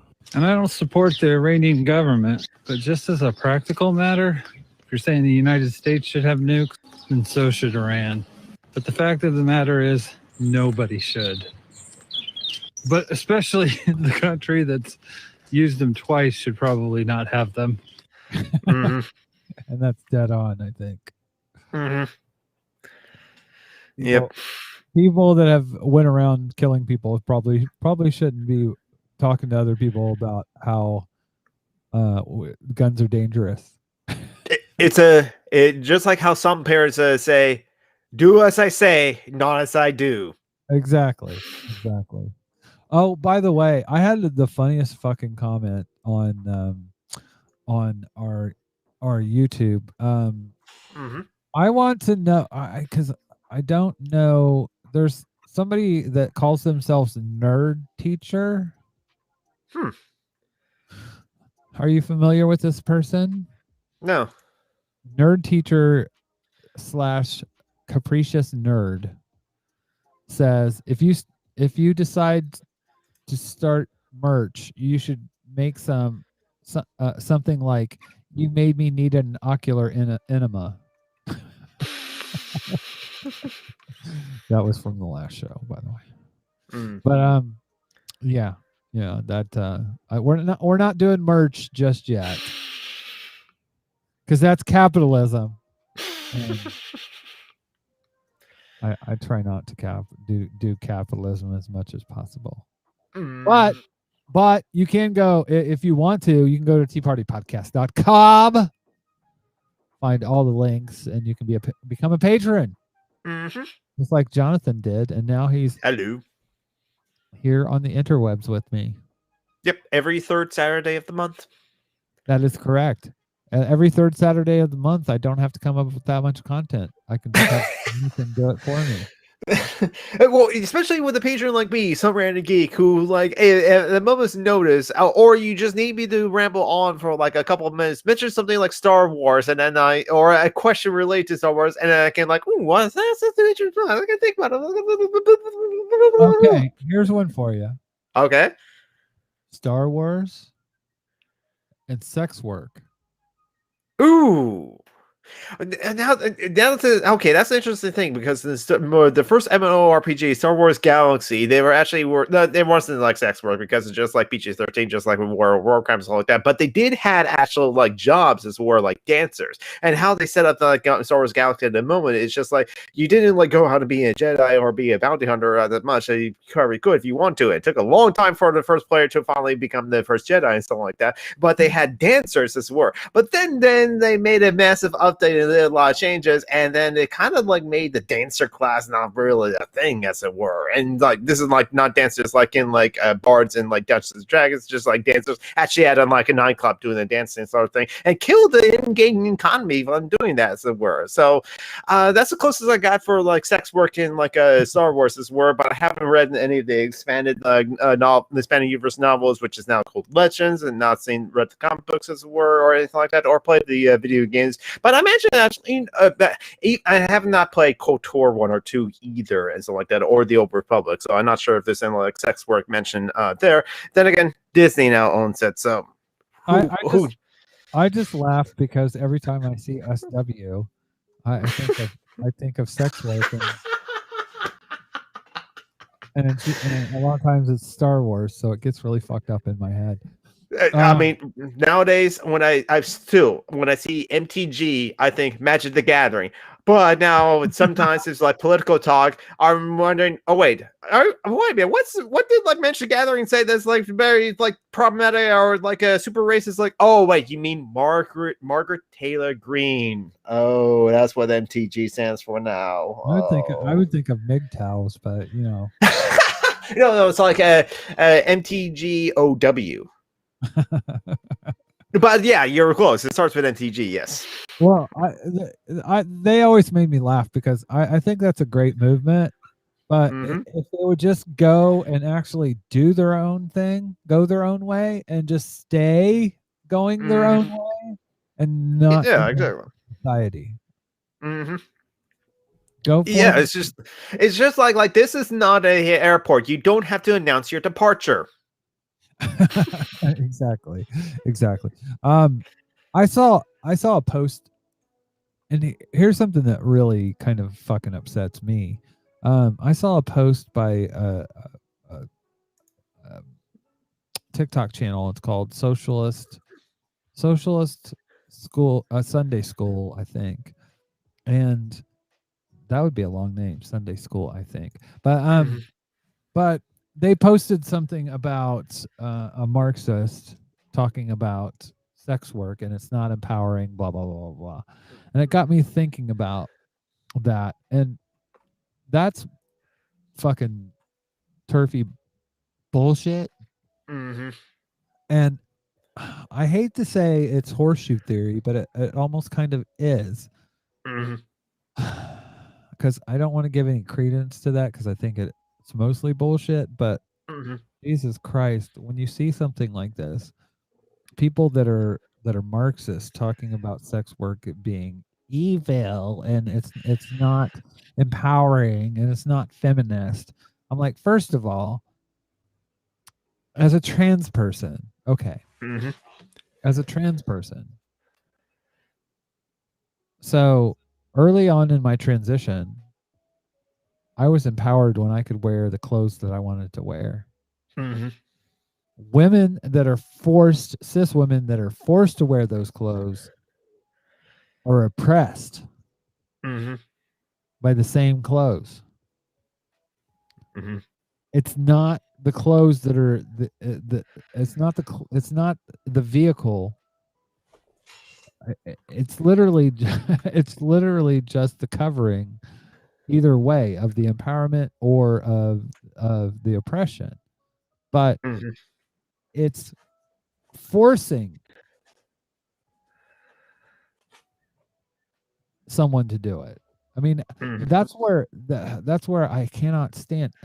It reminds me, people that are anti-sex work remind me of people that are anti-abortion, because ultimately they care more about cells, they care more than they do about actual people. Mhm. They care more about their rhetoric than they do actual people, actual Yep. human beings and actual lives. Because um uh they were saying, these leftists, supposed leftists, were saying, well, uh, we need to talk about the material conditions. Well, you should talk about the material conditions of fucking sex workers, as that is the bottom rung. That is where you should start. Once you can address their material conditions, then come back and fucking see me. Mhm. Because sex work, I'll give you an example. Brazilian trans women, a lot of times, to live, to exist, they can only do sex work or sell drugs. Yeah, actually, when a couple of like streamer friends of mine on November 20th, Trans Days of Remembrance, was also happened to be my older brother's birthday, but that's unrelated.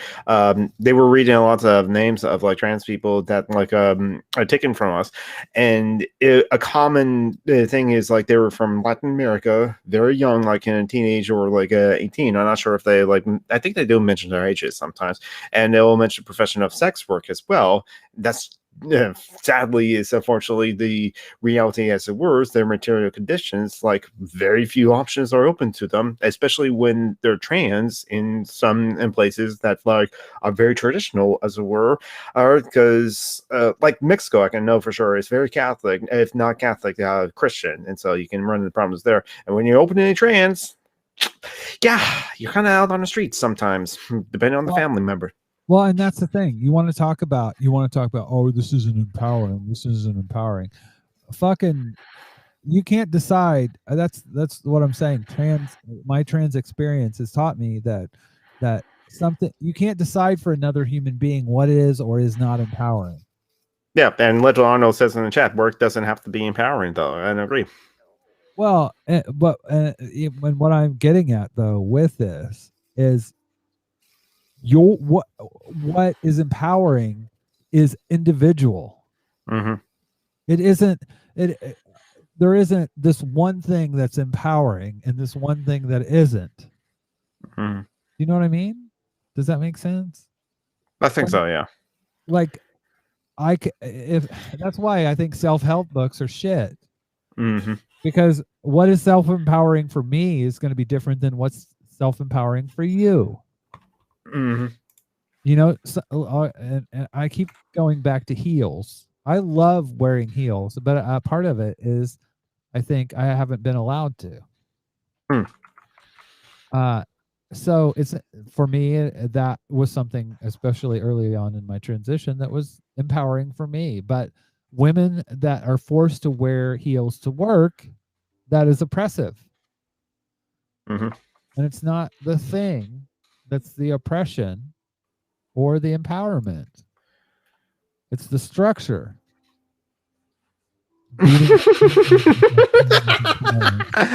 Hey, oh yeah, when you talk about like sex work on like the left or in like leftist places, some leftist spaces, then you will get like no sooner will you get like tankies they'll decry about sex work, but then you then shit on tankies for their bigoted like positions, and then they'll be the first to cry, "Where's left unity?"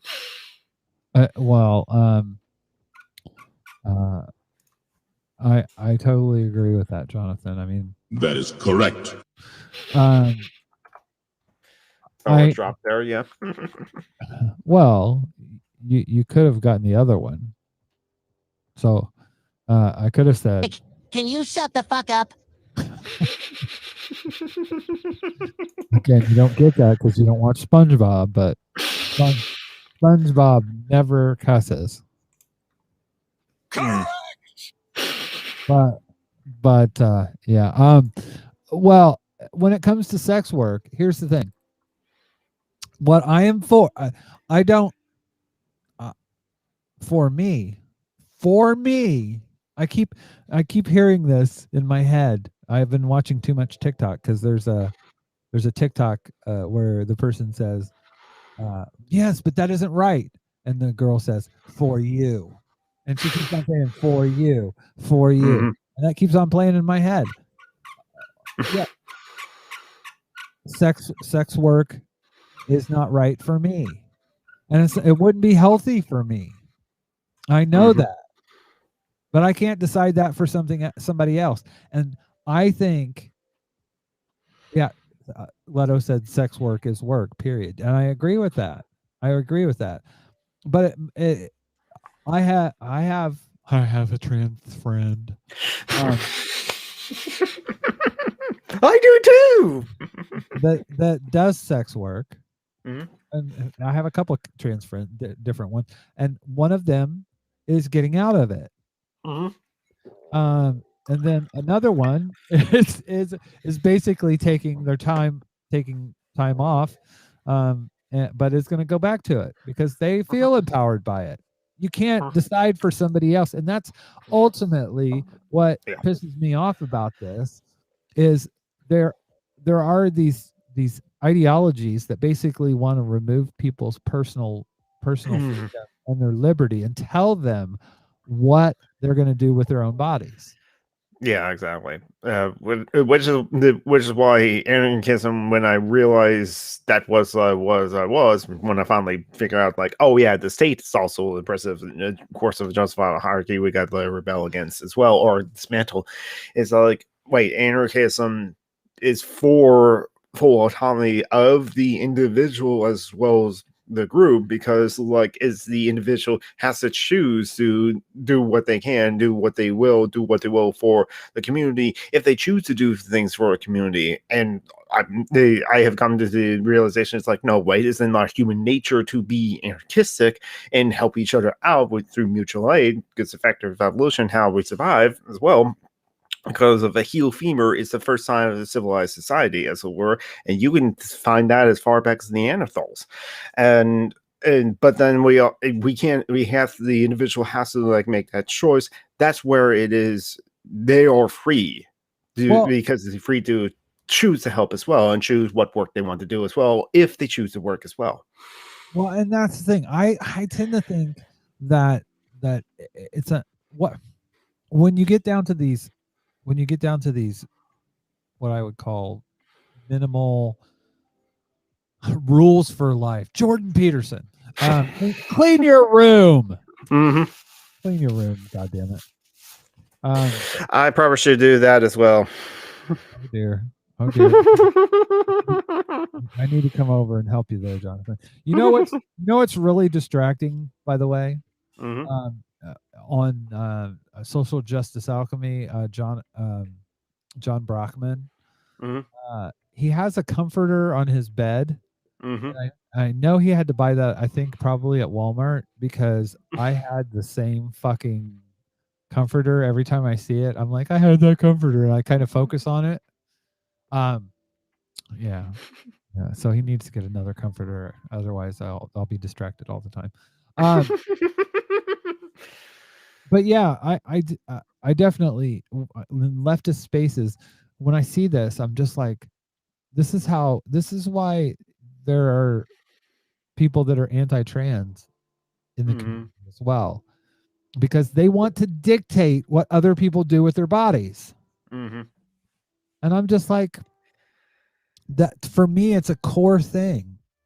Personal liberty. I don't even care what you call yourself. If you call yourself a tanky, if you call yourself a narco-syndicalist, if your politics doesn't focus on some really basic things, one of them for me is personal autonomy. Mm-hmm. If I make a choice based on, and there are things like this throughout your life, it isn't healthy for you to smoke. It isn't healthy for you to overeat. It isn't healthy. I mean, there's all these things, but we don't. We talked about drinking earlier in the stream. Yeah, we don't legislate against those things. Mm-hmm. And I think if you want to destroy your life with heroin or Twinkies or cigarettes, you should have the fucking right to do that. You drink so much energy drinks and it makes your heart explode, which, like, I heard someone said that he used to drink 6 energy drinks a day. That he was young when he was in teenage years and was like skateboarding a lot. So I was like, 6 a day? I max out at 2. But there's literally on the side of fucking cigarettes, they tell you that this is a toxic substance. So if you have informed consent and you do it anyways, you don't have anyone to blame but yourself, and you should take ownership of that. But that's, at the end of the day, you have, it's kind of funny.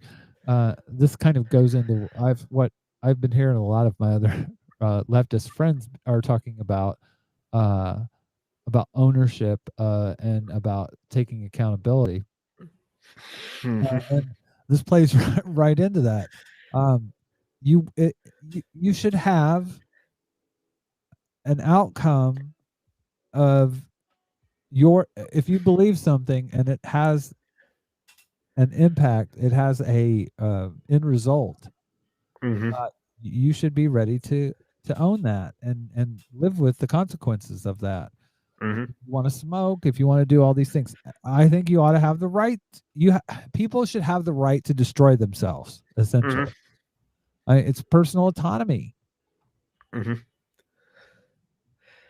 LOL. Have you watched that fucking Lindsay Ellis video? Which one are you talking about? Are you talking about a hot out 1 hour and 40 minutes drunken rant that she did about how she hates the Twitter culture for pretty much reacting to a take that she had that the recent Disney movie with the animated dragon and something like that is basically like Avatar: The Last Airbender, and we need to qualify it by making a genre to refer to briefly rehashes of the Avatar: The Last Airbender.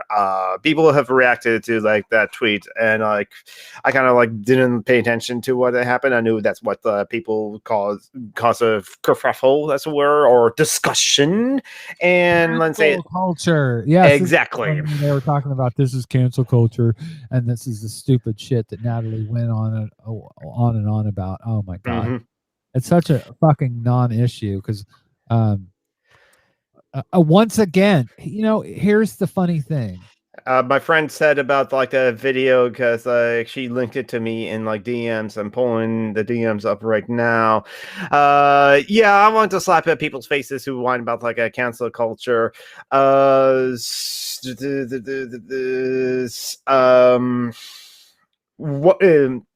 Drunk white people apologies. That's what the Lindsay Ellis video was. Drunk white people apologies. If you can punch a Nazi, can you slap a dumbass? Now, as we said, because of personal autonomy or something like that, you should get some consequences for punching a Nazi. It's only $1, fine. And for slapping a dumbass, I get some consequences for that as well, because as people with being dumbasses should get consequences too. Here's the thing, and that's a great point, Jonathan, and that's exactly how I feel. I feel like if you commit to something that you know is illegal, Mhm. then you shouldn't whine about it when you have the now you can sit there and say the consequences are bullshit, but at the same time you went into it with your eyes wide open. Mhm.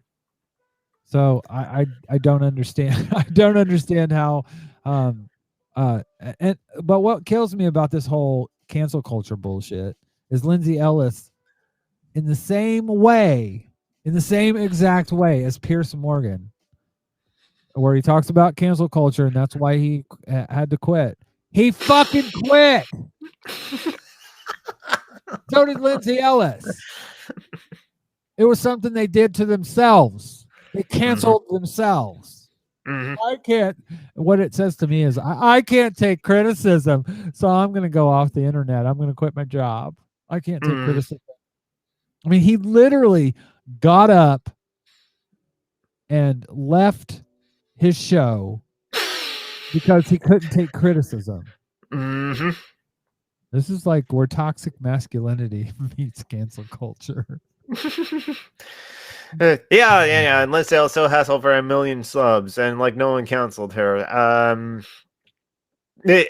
Marilyn Davis on Facebook said, like, we live with the consequences of dumbasses and Nazis. We already find punching them is just a tax return. You're just filing your taxes. Well, and that's the thing. Like at the end of the day, my advocacy is based in it's based in basic human dignity and human rights. When I talk about abortion or when I talk about drug laws or anything like that, it's based in having I think if you want to take heroin and you have informed consent and you do it, yes, it's damaging. Yes, it might end somebody's life. And yes, that is very sad. But those people have the right to do that. Mm-hmm. That is like basic human rights. Now, and when you're talking about what are you gonna do next? You're gonna marry a dog? And I'm just like, okay, that's the dumbest thing. But let's go down that rabbit hole.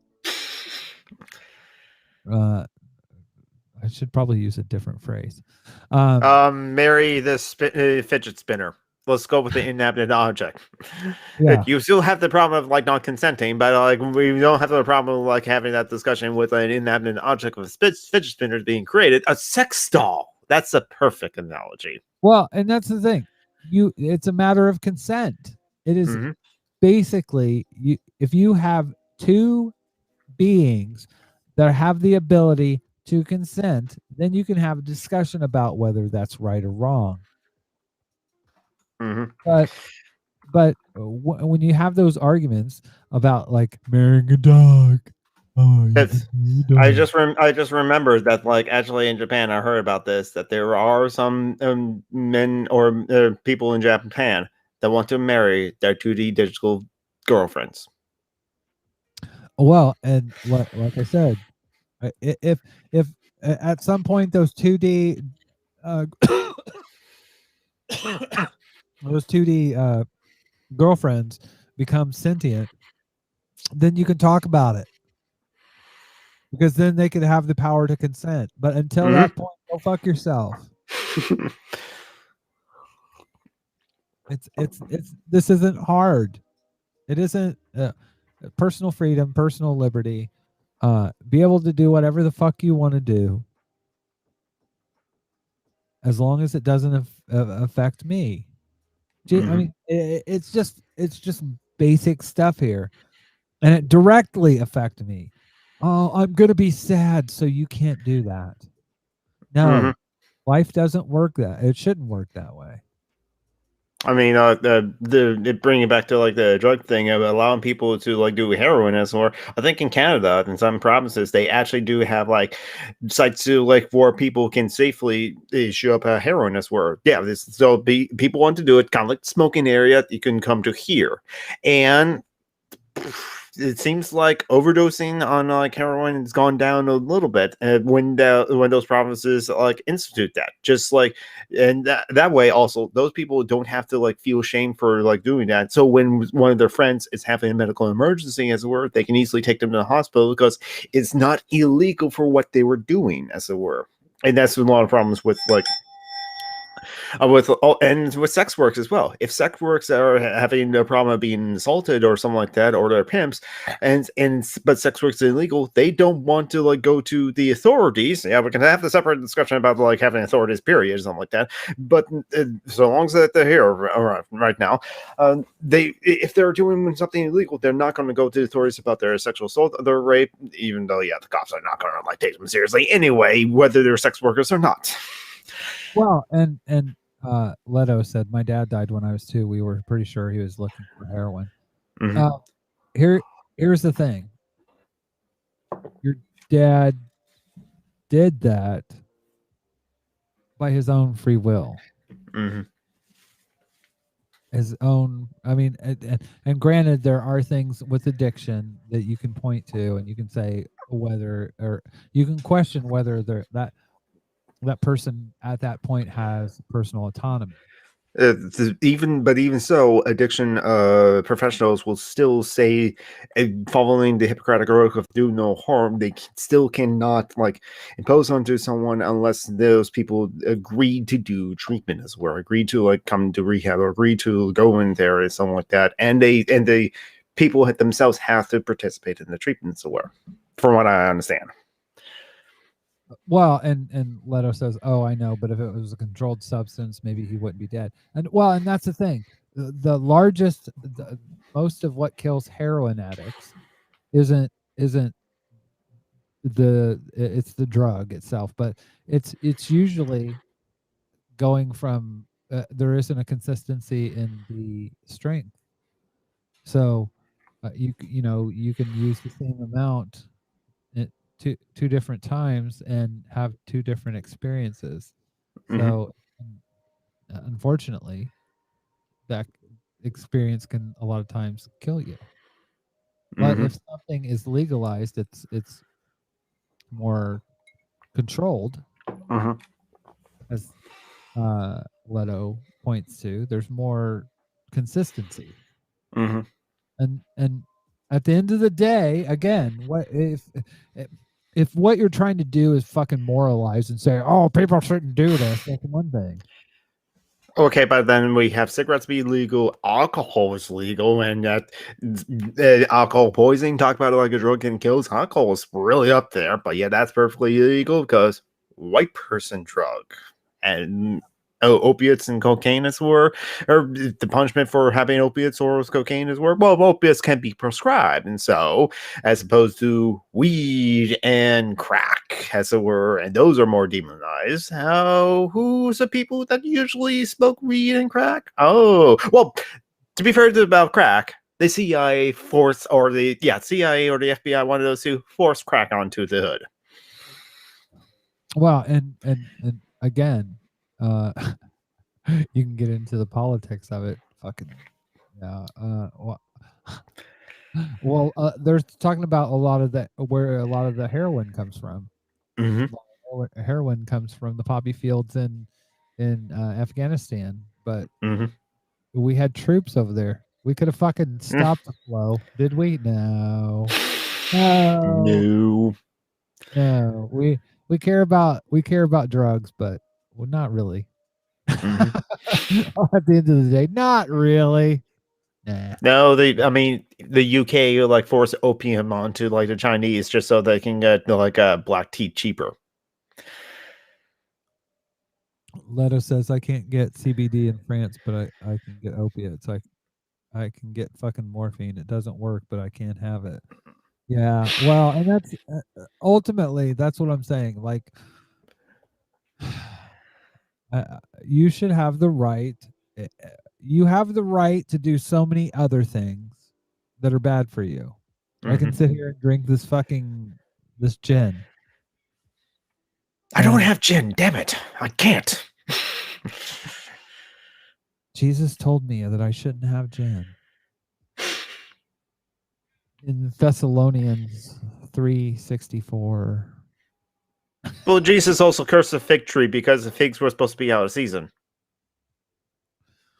Did he say fig or was it fag? I don't know. I don't know, but he did overthrow like marketers or bankers at like a temple one time for defaming it. Adam says morphine is like 90 seconds shy of heroin. Yeah. I don't know. I can't say because I don't remember ever having morphine. Yeah, I never had morphine. The only me is just like alcohol and weed.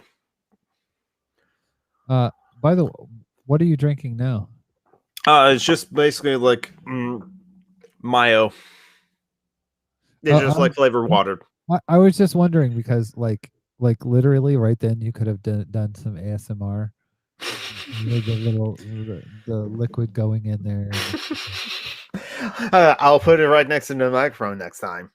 Yeah, we're now gonna drink some. But that to me, it all boils down to these small little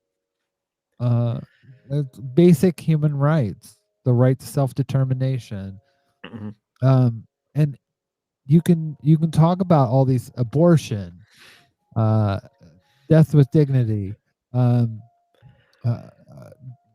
drugs, alcohol.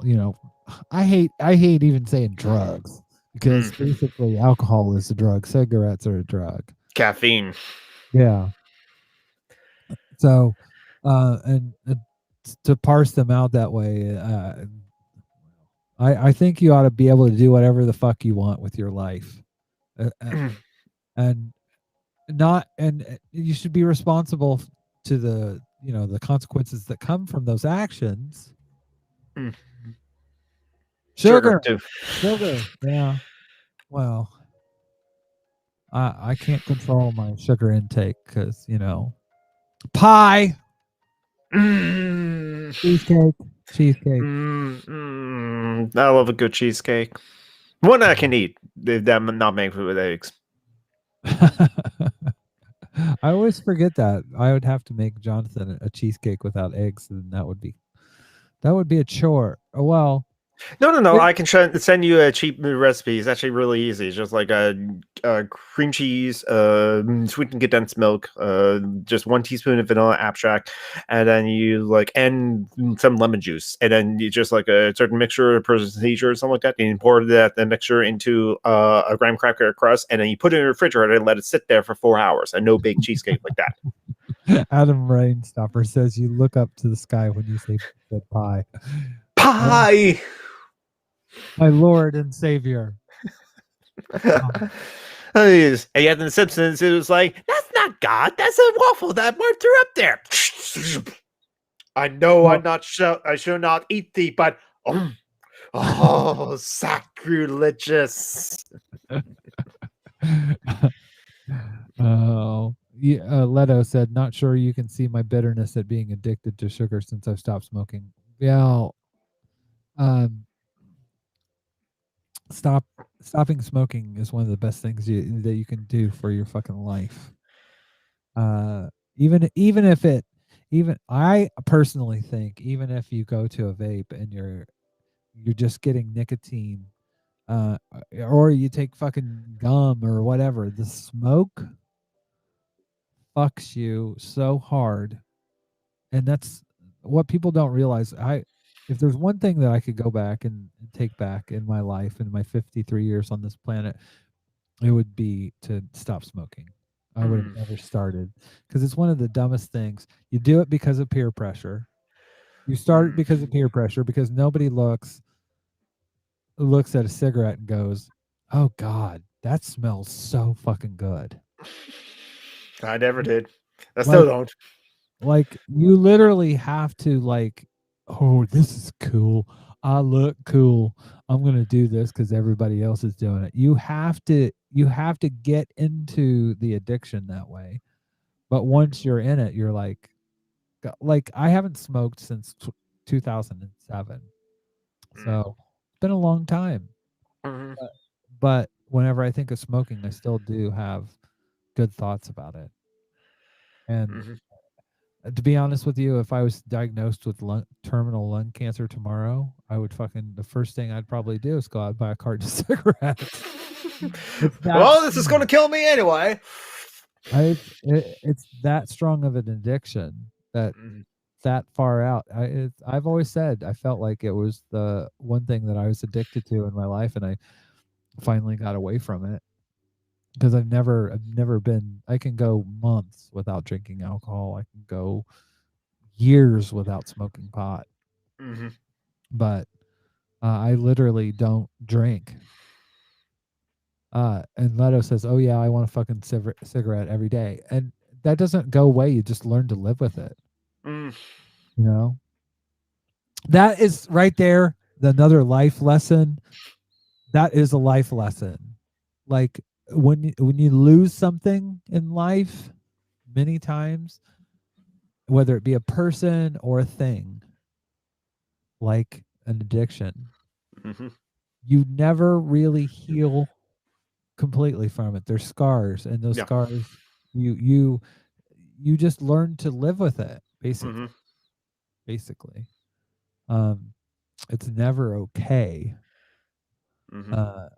But that's why I would never want to start to begin with. That's why I've never done heroin. I literally had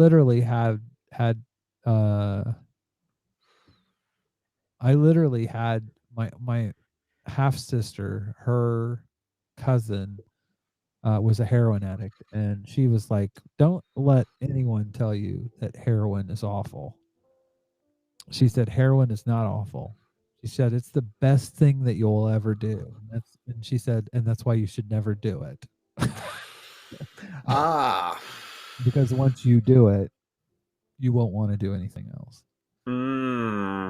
That makes sense. I kind of had a moment when the first time I did coke. I kind of had that moment, that realization when we were going back to where we got it for like the fourth time. I was like, yeah, I'm not going to do this again. I don't want to need something this much. Yeah, exactly. Especially since, like, if I remember correctly, it is like hearing how I'm not sure which drug it was, but I think it was like cocaine. But like the chemicals that that releases in your brain after having an orgasm is released 7 or 8 times more after a hit of like cocaine or something like that. And that's kind of like tells you the power of those kind of like drugs were. And you can imagine, I can imagine someone wanting to feel that good a lot of the times if it feels incredible. But it does take self-awareness to be like, okay, this is maybe too much of a good thing then. Well, I had that reference early on. This is what I'm talking about when I talk about having, like, every day in my job, I have to talk about to my patients informed consent. Basically, you tell them the risks of what you're about to do. You tell them, and I do say, this isn't something that happens a lot, but it can happen. And there's one of the risks, and that's. I mean, there's risks to taking like these two antihistamines as well, which is why they have all that necessary information on there as well. It is a risk. You can measure it. It's like 1% or something like that, but people do die from aspirin or acetaminophen because of the complications from it, which is why they have the information there. That's why I had to be informed for getting my. I can't really pull it up that much, but it's like maybe you can still see it. Still have the band-aid on. No, it's right there. I got my first shot of Moderna vaccine. So you now have the chip in you? Yes, I do. Yes. I'm not autistic, but if I was, I would have said, like Leto says, my autism is leveling up. Yeah. What I thought was the dumbest thing ever from all that. They'll be like, well, they're implanting this chip so they can follow you around. They already follow you around at your goddamn phone. Yeah, exactly. All those like things, yeah, I accept the terms and conditions of like Facebook, of Twitter, of Google, of like, if you accept the terms and services of just having that phone, you are tracked. Well, and that's how does America kill quote terrorists in foreign countries? They do it by SIM cards. They do it by SIM cards. So you already have something that's fucking following you around. So go fuck yourself. I mean, Jonathan, this is what made me think of this. When because I was gonna include this on today's show. I mean, this is why when going out to a protest, as there have been like a protest happening recently, because police officers are still killing black people. That's the thing. We should still protest that. This is why many protesters caution about like bringing cell phones to the protest. It's kind of like if you're doing like, I guess, like reporting on it, news covering, logistics, or like in the background, not in the black block sort of thing, that's fine. But for black blockers, don't bring your cell phone. Yeah, you're being fucking tracked. New Zealand is considering phasing out the legal sale of tobacco, and I don't support this at all. New Zealand is considering phasing out the legal sale of tobacco date ban on smoking products. Lawmakers are mulling plans to gradually increase the legal age at which people can buy tobacco in New Zealand, and they want to be tobacco free by 2025. And this is the wrong way to do it. You can't legislate something out of. You're just going to force it underground. Yes. Doesn't make it go away. And yet it's funny that it's New Zealand that's thinking about doing that when they were the country that did it correctly for sex work by just decriminalizing it instead of like legalizing it like the Nordic model does. Especially since like if you ask the sex workers, no, the sex workers don't want the Nordic model. They want the New Zealand model of just decriminalize it. The government is also considering a ban on filters, reducing the amount of nicotine in tobacco products, and limiting the number of places where they can be bought. Ministers are considering setting minimum price for tobacco products. Here's the thing. I'm basically when you're talking about something like this, I think you should look at the cost of it. You should look at the cost of how much it costs to treat smokers in the National Health Service, and then tax them accordingly. So basically, they're paying for their own health care in late life. Do you know what I mean? I mean, I think that's legitimate, but telling people they can't do something, I mean, you're gonna have people You're gonna have people that are growing their own fucking shit, and yes, you want people to not do things that are going to harm themselves, but there are plenty of things that harm people just as much. And to me, again, it's about having control over your fucking own body. What you put into it, where you put it. It just, I was going to make a sexual reference, but no. We'll just not do that. But yeah, this was interesting because New Zealand is a really progressive place in a lot of ways, but when it comes to something like this, to me, this isn't progressive. Yeah. You know, it isn't something that Adam said. The other thing about hard drugs is that all the bad shit goes away. I like the euphoria, but because it made the world go away, I could navigate. And that's the thing. But you did that with that knowledge and forethought. You knew that was the reality. You know?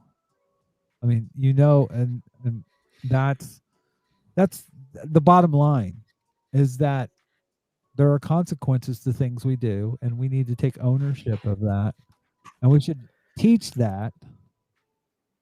But at the same time, we should help people that are having those problems by taxing the fuck out of shit like this. If it is a problem, if people are using, then it affects society from the cost of healthcare and things like that. Then put that into the cost of having it. Anyways, that's just my rant for today. One of several that we had today, or a few actually. We did have a few rants, not several rants, a few rants, but several discussions about many things. And I agree, Adam. Want to reduce drug use, make a better world. I mean, people are going on. Oh man, so many people are on like antidepressants. It's a word. It's just like it may be because we're having more realization of what is depression. More people are figuring out, wait, maybe I am depressed and something like that. But also I think like it's not helpful of like capitalism crushing us, our soul, to try to like make us into cogs in a machine, and like or we're like if we are cogs that break down, they can throw us away or replace them for a new cog. It's the robots. It's the robots. They're taking over. I was taking the piss there a little bit, but oh god, why did I open that? Actually, I meant to open this. A few more videos I'm going to play before we leave here. Hey, humans. Just for clarification, if you vote for Trump, or you believe Trump is still the president, or you love Trump, or you have a Trump bumper sticker on your, or a Trump across your thing, that you really, if there's a Trump in your life, and you're telling yourself that you have transgender friends, you don't have any transgender friends. Nope. You may have transgender people in your life. You may even have transgender people in your life who think the same way you do about Trump. But you don't have any transgender friends. Have a good day. Andrea Billings, everybody. And I'm going to close the show with this. Okay. What would you call it if you sent J.K. Rowling into space, AstroTurf? Goodbye. Hey, what would you call it? Goodbye. Hey, what would you call it if J.K. Rowling hosted a dinner party at the beach? Surf and turf. Goodbye. J.K. Rowling said at the end of a commercial for a toy gun that shoots foam bullets. It's turf or nothing. Goodbye. Hey, what would you call her if J.K. Rowling was the only female in a village of people that lived in mushroom houses? Turf Ed. Goodbye.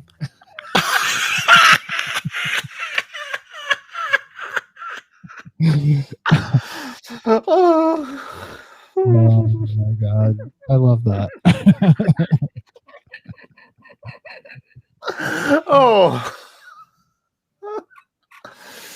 that was really good. I mean, it's just like I laughed so hard at the AstroTurf. I didn't catch the turf war one. Okay, let's do it again. Yes. If you send J.K. Rowling into space, AstroTurf. Goodbye. Hey, what would you call it if J.K. Rowling got cloned and then they got in a fight? Turf wars. Goodbye. Hey, what would you call it if J.K. Rowling hosted a dinner party at the beach? Surf and turf. Goodbye. Hey, what would J.K. Rowling say at the end of a commercial for a toy gun that shoots foam bullets? It's turf or nothing. Goodbye. Hey, what would you call her if J.K. Rowling was the only female in a village of little blue people that lived in mushroom houses? Turf Ed. Goodbye. I love that. I had to include that, and I am stealing again from Dusty Smith. He usually ends up with palate cleansers, and this is what I would call them: a palate cleanser. Cute, funny, and it made me laugh. So yeah, that's the show for tonight. By the way, if y'all want to help out people in need, where can they go, Jonathan? Go to https:// charity links dot page, and but in most of those good browsers you can just type in charity links dot page into your browser or header, and it will pull up charity links dot page, that Google Doc that I barely curate, but I curate still, with many people's like different like PayPal pools, GoFundMe links, Cash Apps, and other like links of people in need. So you can, if you have the extra money, make sure you have extra money, because I've been told to like stop giving people money, or like not accrue so much credit card debt for myself to give people money. But if you have extra money, go to charitylinks.page to find some people in need of money. That's right. That's right. And if you want to help out this show, you can go to teapartypodcast.com. It hooks up to my link tree, and you can find I'm working on that as we speak, by the way. So, but you can go there and help out the show in many different ways. You can do it through hooking up with my Instagram, hooking up with my TikTok, anything. There's just a lot of the things that you see on the show are coming from places like that, because that's where I hang out. But yeah, if you want to be on the next it's funny. Somebody else was like saying, I think it was you, Jonathan. I forget where though. We're talking about the Tea Party, and I'm like, yeah, but you just don't. It's Tea Party Podcast, because if you go to other Tea Party sites, you're probably not gonna get my show. You're gonna get fucking some Politics. Yeah, it was on my short stream, and the other night that like got cut out because of my internet. Well, and that's the thing that I love about that's one of the reasons why, because I could have made this the UK Trans Advocate podcast. I thought about doing that, but I didn't want to restrict myself to just trans related topics. And I'm glad that I did that. But the Tea Party was founded probably in 2003. I did the Tea Party after I did. So basically, my history. I started out. Oh! I didn't finish the story, Jonathan. I was an anti-trans person. I want to finish that story. Go ahead. So if you go and you look up anti-trans, let's see, Marty Abernathy, anti-transgender, maybe. I was a anti-trans person, basically. A trans person, basically, and I went on the Jesus for so long that I almost became a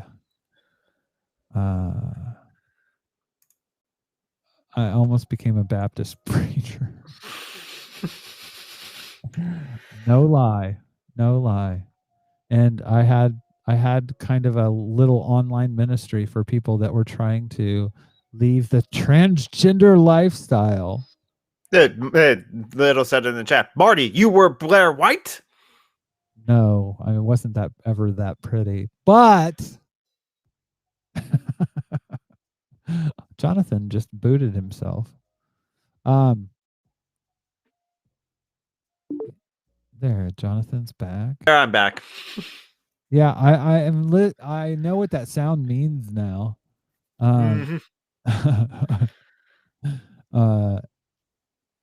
But yeah, I was once anti-trans person, and I think I've turned myself around. I think I did that over time. And I proved that over time with my work and with the things that I've done. But people can change, but you have to give them the space to change, and you have to be open to that. But I digress. Anyways, if you want to be, and hopefully one of these days, we're gonna get. Oh, by the way, did you see this link here? What? This link here. This was the first. This is when I became. What would you be able to call yourself? A paid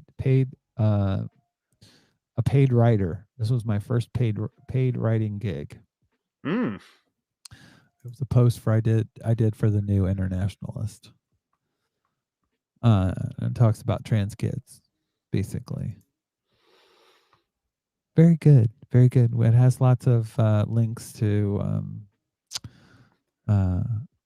has lots of different links to sources. That's not just my opinion, but yeah, interesting.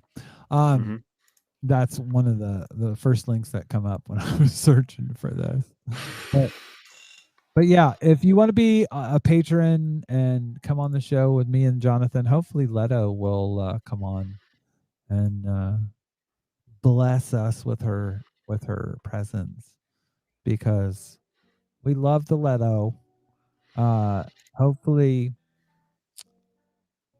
you make it tomorrow to the social justice alchemy. I don't know why I couldn't do that. Maybe it's a gin. I don't know. But you can join us on social justice alchemy. Not us.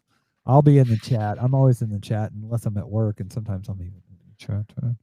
But yeah, and Jonathan's the same way. Jonathan will be like, I gotta go to a meeting in 15 minutes. But I was out of the meeting like 15 minutes later. Well, no, Leto, I don't want to force you. And if you have to listen to us, that may depress you even more. I mean, we just had this discussion earlier about personal autonomy. Yeah, exactly. Do what you want. Do what you want because a pirate is free. I'm a pirate. What was that from? It was a pirate song. Are you a pirate? And I was singing there, and so I know. Oh, hey, that's why she's not coming on this show, because I sing sometimes. Whatever, I'll do what I want. Yeah. So if you want to be like Jonathan, and I think everyone does, become a patron for as little as, is it a pound or $1? I don't know. $1. It depends on what currency you use. A krona. You know, if I moved someplace, I would probably, if I was younger and I wanted to move someplace, one of the strongest currencies in the world is in Iceland. If you had a really decent job in Iceland, man, you could the world's your oyster. You go on vacation. Yeah. For as little as €1, you too can come on and be like me and Jonathan. And I realized today I can have up to 10 people in here. So that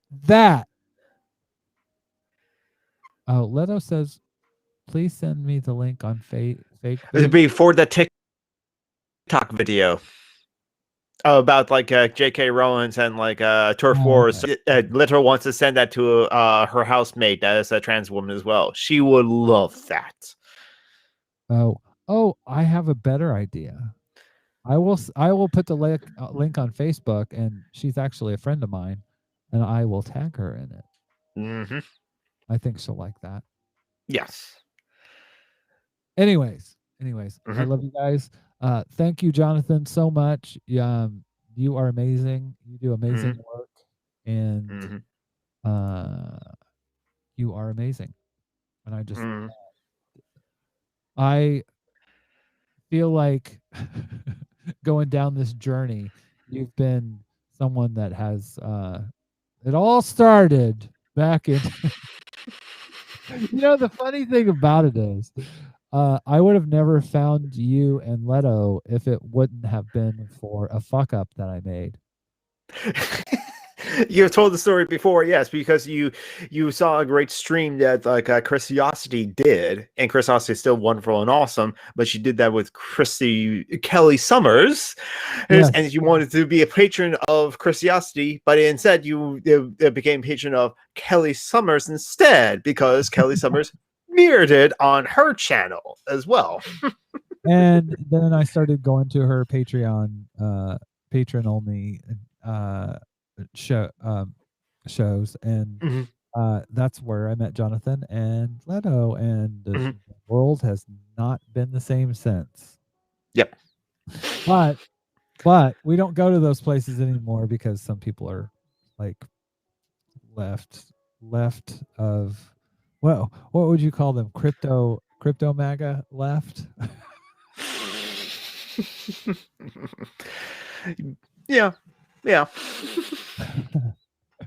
secretly being for the Trump agenda by promoting people like Biden, because you know what's going to happen in 4 years. Mm-hmm. What's going to happen in 4 years is you're going to have somebody like if it's not Trump, it'll be somebody like Trump, and they'll capitalize on the stuff that the Biden administration hasn't done. Yep. Blood Nut Brunch. I like that. But anyways, I digress. Yes. You can catch the show sometimes Mondays. I'll do a gaming stream, not always. Wednesday nights, almost always, and Saturday nights, almost always, at 9 p.m. GMT or UTC. I don't know. What's the difference between GMT and Greenwich time and UTC? I forgot what the acronym for UTC is, but pretty much in practice it's it means the same thing. The Universal Time Coordinated, or I know what's the Greenwich Mean Time is often interchanged or confused with Coordinated Universal Time, but GMT is a time zone and UTC is a time standard. That is interesting. Universal Time Coordinated is UTC. Universal Time Coordinated. So they chose GMT, Greenwich Mean Time, because the UK, London, likes to think it's the center of the world. As Kevin Logan said, no, I'm in the correct time zone. All of you other people are in the incorrect time zone. We've colonized time zones. Yes, they did. Anyways, thanks everybody for coming, and thank you, Jonathan, for coming on, and for at least once it's not the U.S. It sort of is, though, because the majority of people that founded the United States were fucking British. Yeah. We learned from watching you.